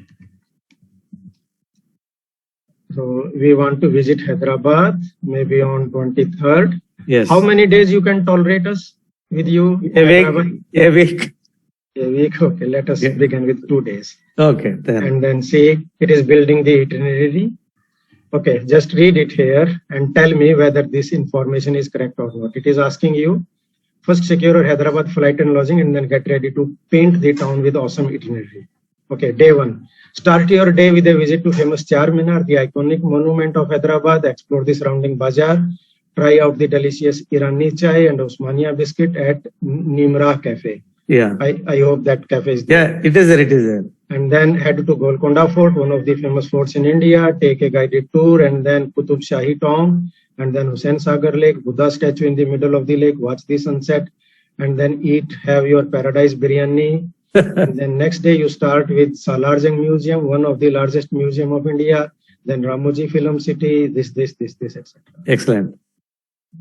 One of my friend, he wanted to go to Jodhpur. He is living in Jodhpur and he was surprised that everything was accurate as it would have been. So if you are next time when all of you are going somewhere, use this app, make your itinerary, no need to ask anyone. You can plan your visit and go like that. Similarly, Dr. Venkatesh, I want to ask you, if you have to create your website, how many days you will take in creating your website? 15 days. Okay. What if I say that you can create your website in 30 seconds? Oh, great. 30 seconds. Oh, excellent. Yeah. Okay. Let us see. That website is durable.co.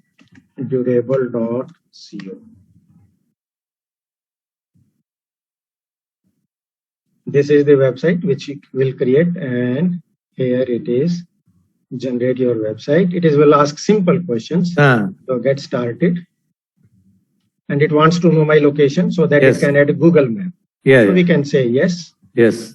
So what kind of business you are building? Okay. Educational services. You can select either from, and it is saying that it looks like you are in Delhi. It is already identified my place. You can see the right. It will exactly point out. So you can type there, and it can be any kind of business. Like you can say plumbing. Okay. So, and then go to next. Then it will, it is asking you the business name. So if you are not able to think of your business name, even it can tell you the business names. So here are some suggestions: Plumbing Perfection, Plumbing Pro, Pipe Dreams. Okay, let us go with Pipe Dreams. So now it is working. I am not typing anything. My hands are in the air. So it is creating a banner for you. It is adding a picture for you. It is adding a paragraph for you. It is adding some extra services, writing a testimonial, adding a gallery, adding a map where you are located, and a capture form. And here your website is ready. Contact details are also there. Let's see. So here, this is the website Expert Plumbing Solutions in Delhi division. Excellent. Here it is telling you contact us. Then these are the services about us. Your services: drain cleaning, pipe repair, fixture. These are the testimonials. It is the best plumbing services I have ever used. These are the gallery of the photographs which you can, and this is your location. Excellent, sir. Excellent, sir. I feel you should have we should have a separate session, a day-long workshop on this. That really. And the last website, last tool which I will tell you is very useful to you. I think AI perhaps. This website is good for you to create transcription. Even you are using Zoom now. Whatever we have said during the whole day, you just activate this tool, and what we are saying, it will keep on making notes, recording the audio, writing notes, capturing the slide, and you can read it here. This website for your means you can scroll down and can see the features of it. Here it can create notes, summarize meetings with faster. It can automatically detect it, and it can here Google Meet, Zoom, Microsoft Teams. You can record them, and then they can share iOS and Android app. Everything is visible. You can visit this website, and there are so many features of this is here. So, any website that can give immediate evaluation of the institutions' websites. For example, now institutions are cluttered and crowded with a lot of information. In a simple manner, how do they can present their web information, their institution information on the website? Any for that you need to use those ERP solutions because they can capture the data. Okay, so the data taking the information from the website, can any tool presents the odds and events of that website? Yeah, it has to redesign model. Yeah.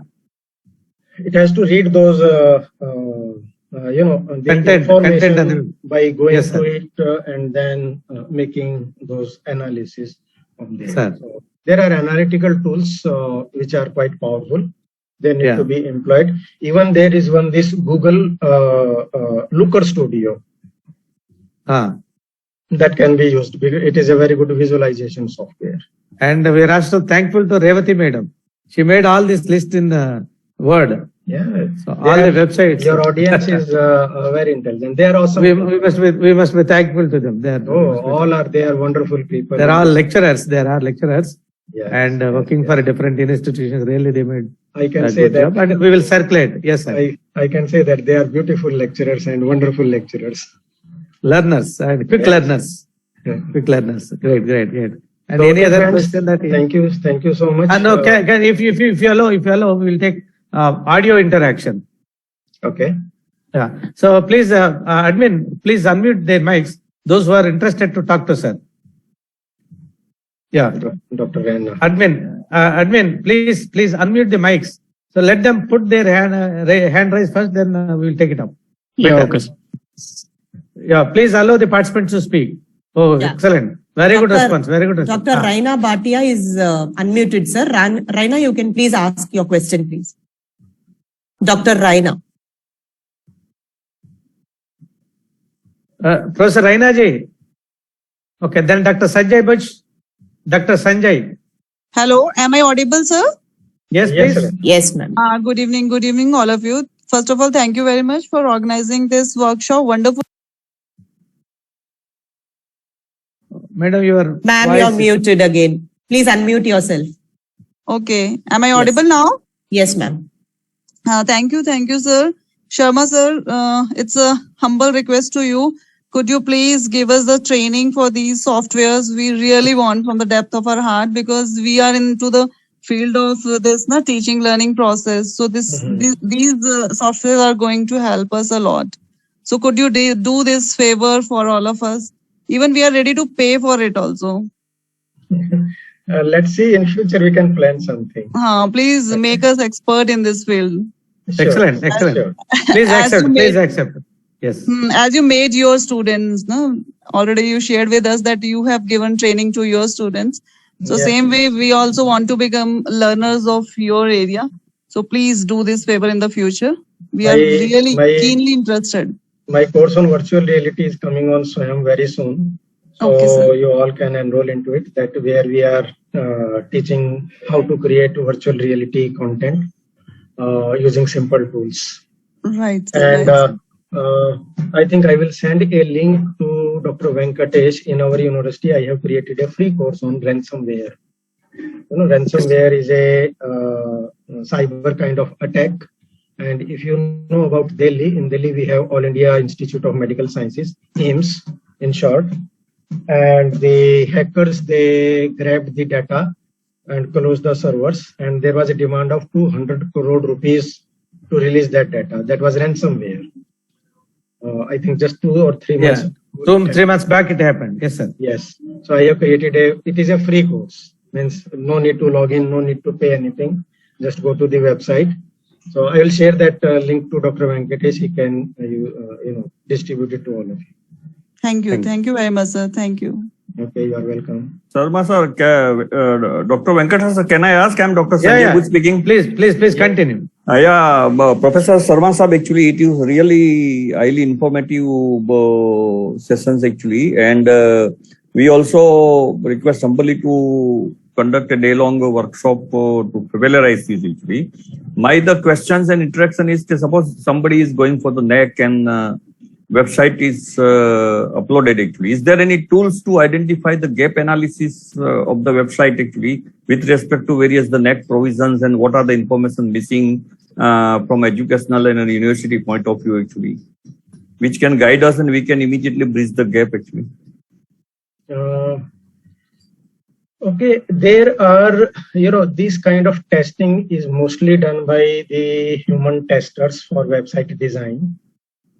Because at present, such kind of live means a software tool facility is very difficult, because the websites and the kind of information which is present in them varies very highly. So from technical point of view, most of these tools which are there, they are used for Teaching content learning. generation or that.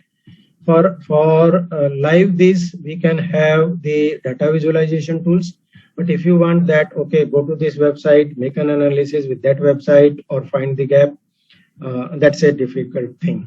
But I know a website, if you want your students to ask that the skill gap is there, if you want to learn Python, and to learn Python, what do you need to know already, or what you know already, and what is the gap? Then there is a website. When I was teaching in Malaysia, one of my colleagues there, they left and joined a company in Singapore. I'll tell the name of that. I'll send that link to Dr. Venkatesh.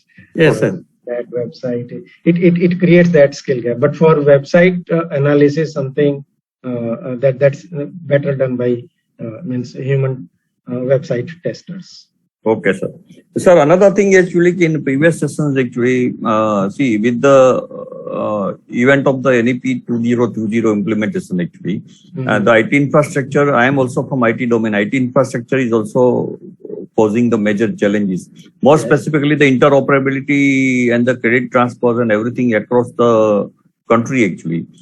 Does anyone is thinking that common one nations, one ERP kind of platforms can be evolved, which will facilitate the smooth and easy implementation of the NEP 2020. At the same time, each university can also keep the confidentiality of their data and information.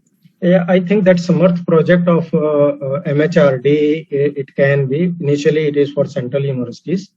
And I think among the state universities, means the public universities, perhaps we were the first one to implement Samarth project. And I hope that the Ministry of Education, once all those modules they are in place, then perhaps it can be. In that case, then this thing, it will be taken care of. Okay. But already that work is progressing in that direction.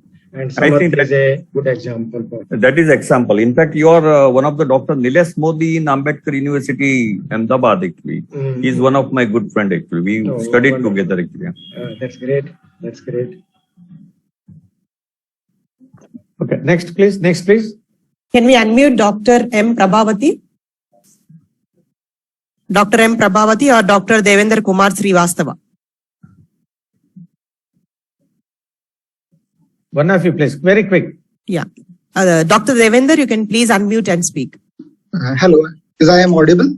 Yes, sir. Please go ahead. Good evening, sir. Thank you for such a wonderful session. It will help us a lot.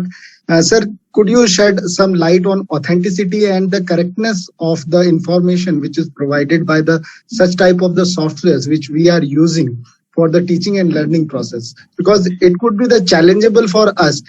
Because nowadays I am seeing some of the news that some of the softwares like that Chat GPT, they are giving wrong information. Okay, number one, there are some other alternatives to Chat GPT. Since there was time short, I could not tell you, but I remember that there is Jasper, Jasper. You can try that. And then there is this Text Cortex, TEXT. Somebody in friends who are in our session, they have made the list. Kindly please you add these tools also. And then there are tools you must have heard about, DAL-E and Stable Diffusion. You tell them and they can create an image for you. So there is no copyright violation because that image does not exist so far. It will create a new image for you.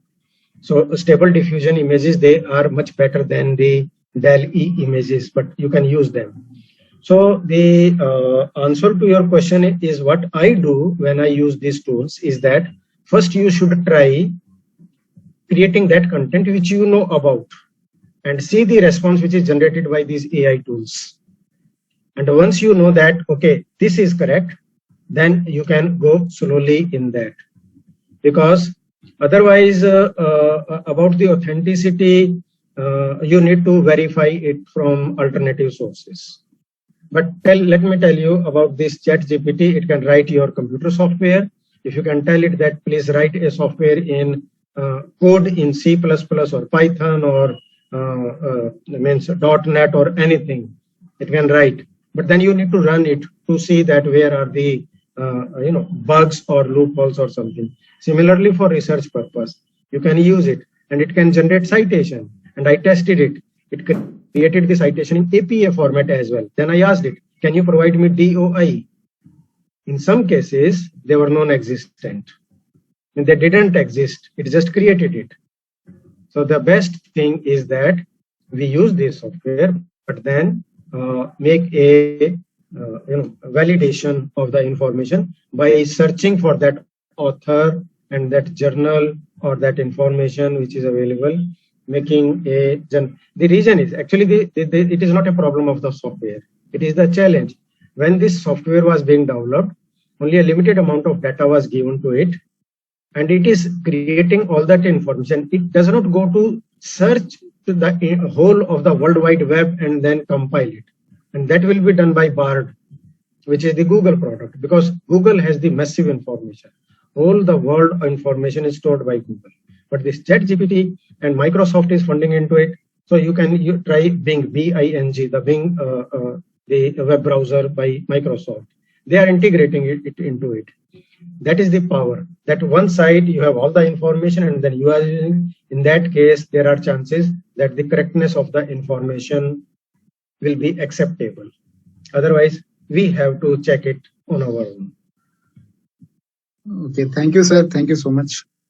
Yes, you are welcome.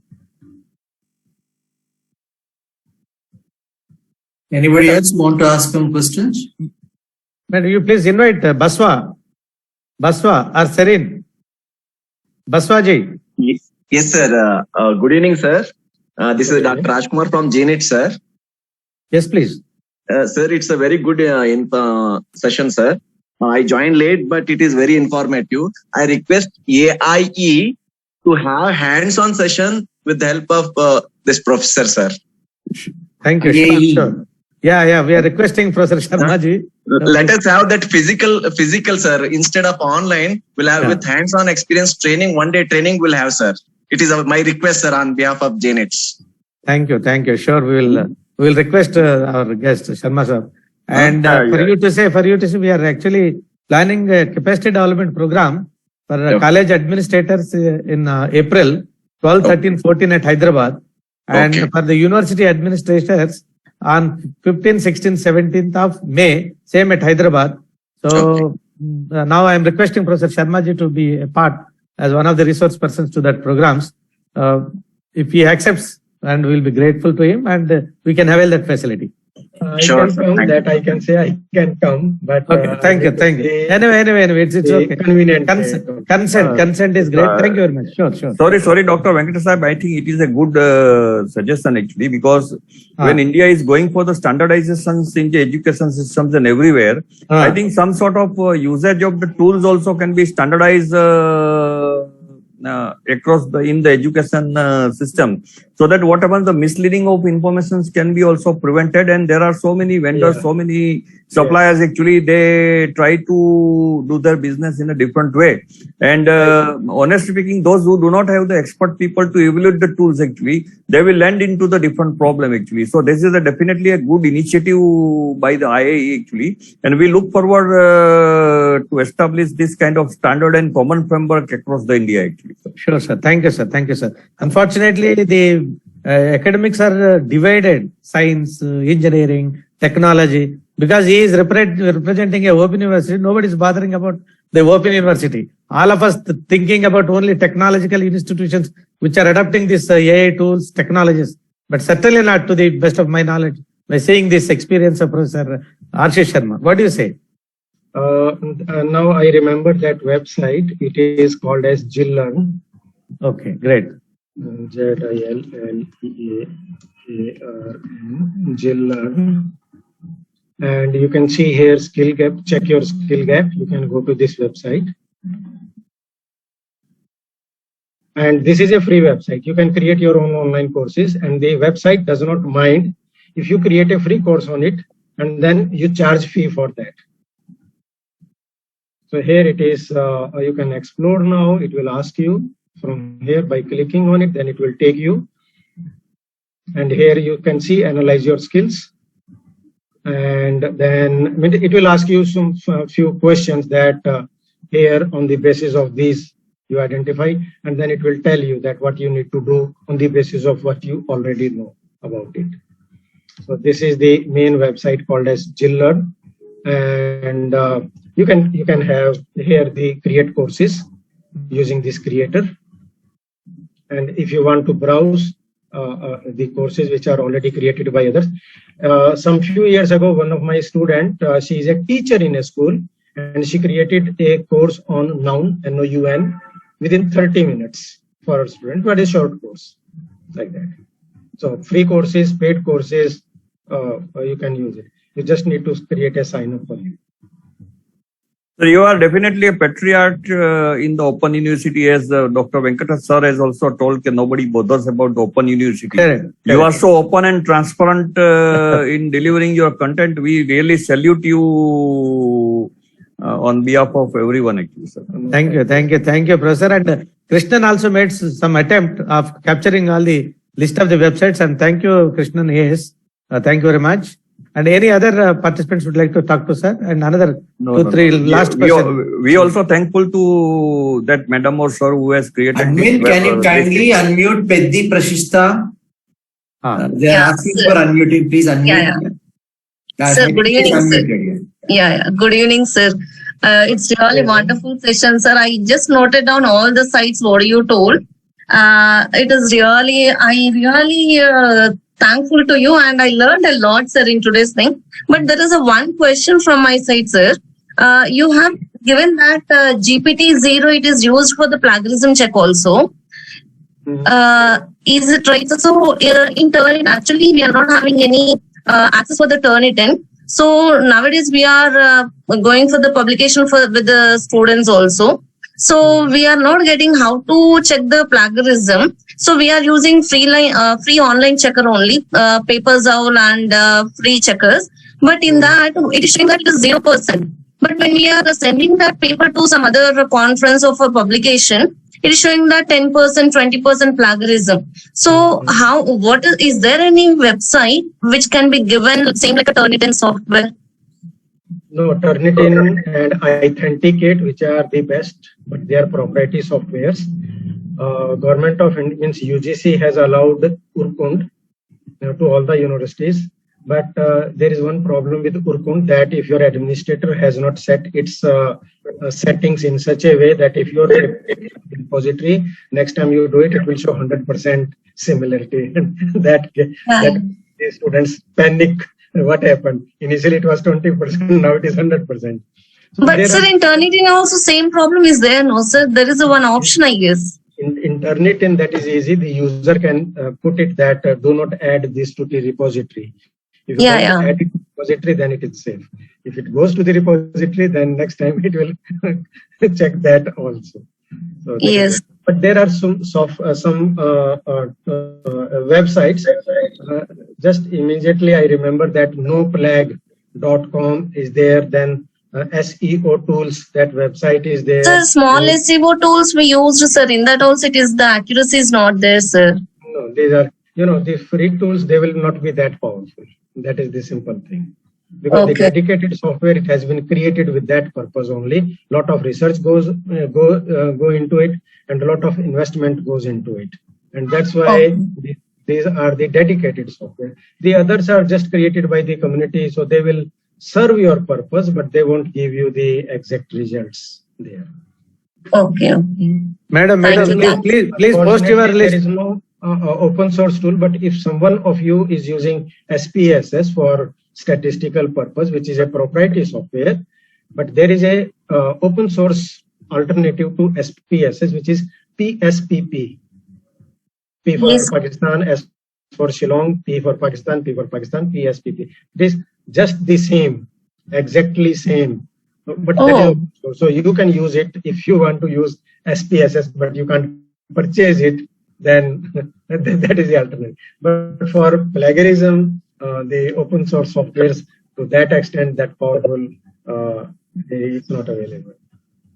Okay. Great.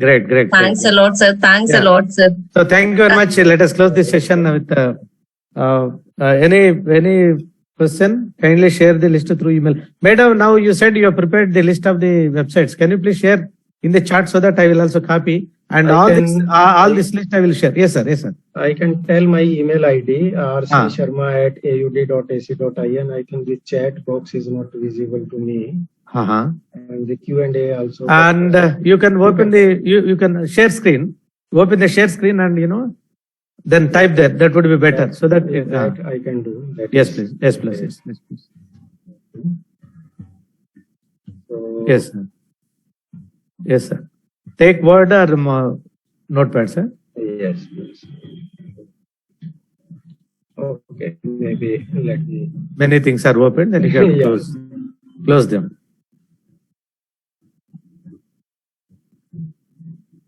So friends, you can see in the destination it is rcsharma@aud.ac.in. This is my email ID. I read rcsharma@aud.ac.in. Is it correct, sir? Yes. Okay, you can note down and you can mail him. He is kind enough to grant the permission. So for interaction, if anyone wants to interact with you, kindly send email. You will also respond. And I'll be grateful to the participants if you can mention the reference that I attended that IAE courtesy that IAE webinar, so that he will immediately recollect who is talking for what purpose. Thank you. Send me let me remind that where we were. Yes, sir. Thank you very much, sir. So it's very nice, sir, and kindly please be positive to consider my request to participate in capacity development program scheduled in April and May for college administrators in April and university administrators in May. If you can both the cases for Saturday, it will be easy for me. Mostly I will schedule. I will schedule. Taking leave from the university. Sure, sir. No, sir. It's a knowledge sharing and it's more useful to the society. And many of them will get benefited. Thank you very much, sir. Thank you, Professor Shiva, for this mesmerizing please. session. And really, we were all mesmerized for the past 2 hours, sir. We have no words for it. Thank you so much, sir. Kindly accept our request again on behalf of our director. I'm again requesting you. So probably hoping you to see you soon in Hyderabad next month, sir. And we will plan the itinerary. I will not take the help of AI, sir. We will plan the itinerary for you, sir. Okay, sir. Thank you, sir. For me, you are the AI. Okay, sir. Thank you, sir. Nice of you. Bye, thank you very much. Thank you. Right. So participants, we are also sharing the feedback link to WhatsApp and in the chat, email. Kindly give your feedback on today's sessions. So we'll meet once again tomorrow at 10 a.m. Thank you very much. Good day. Thank you, sir.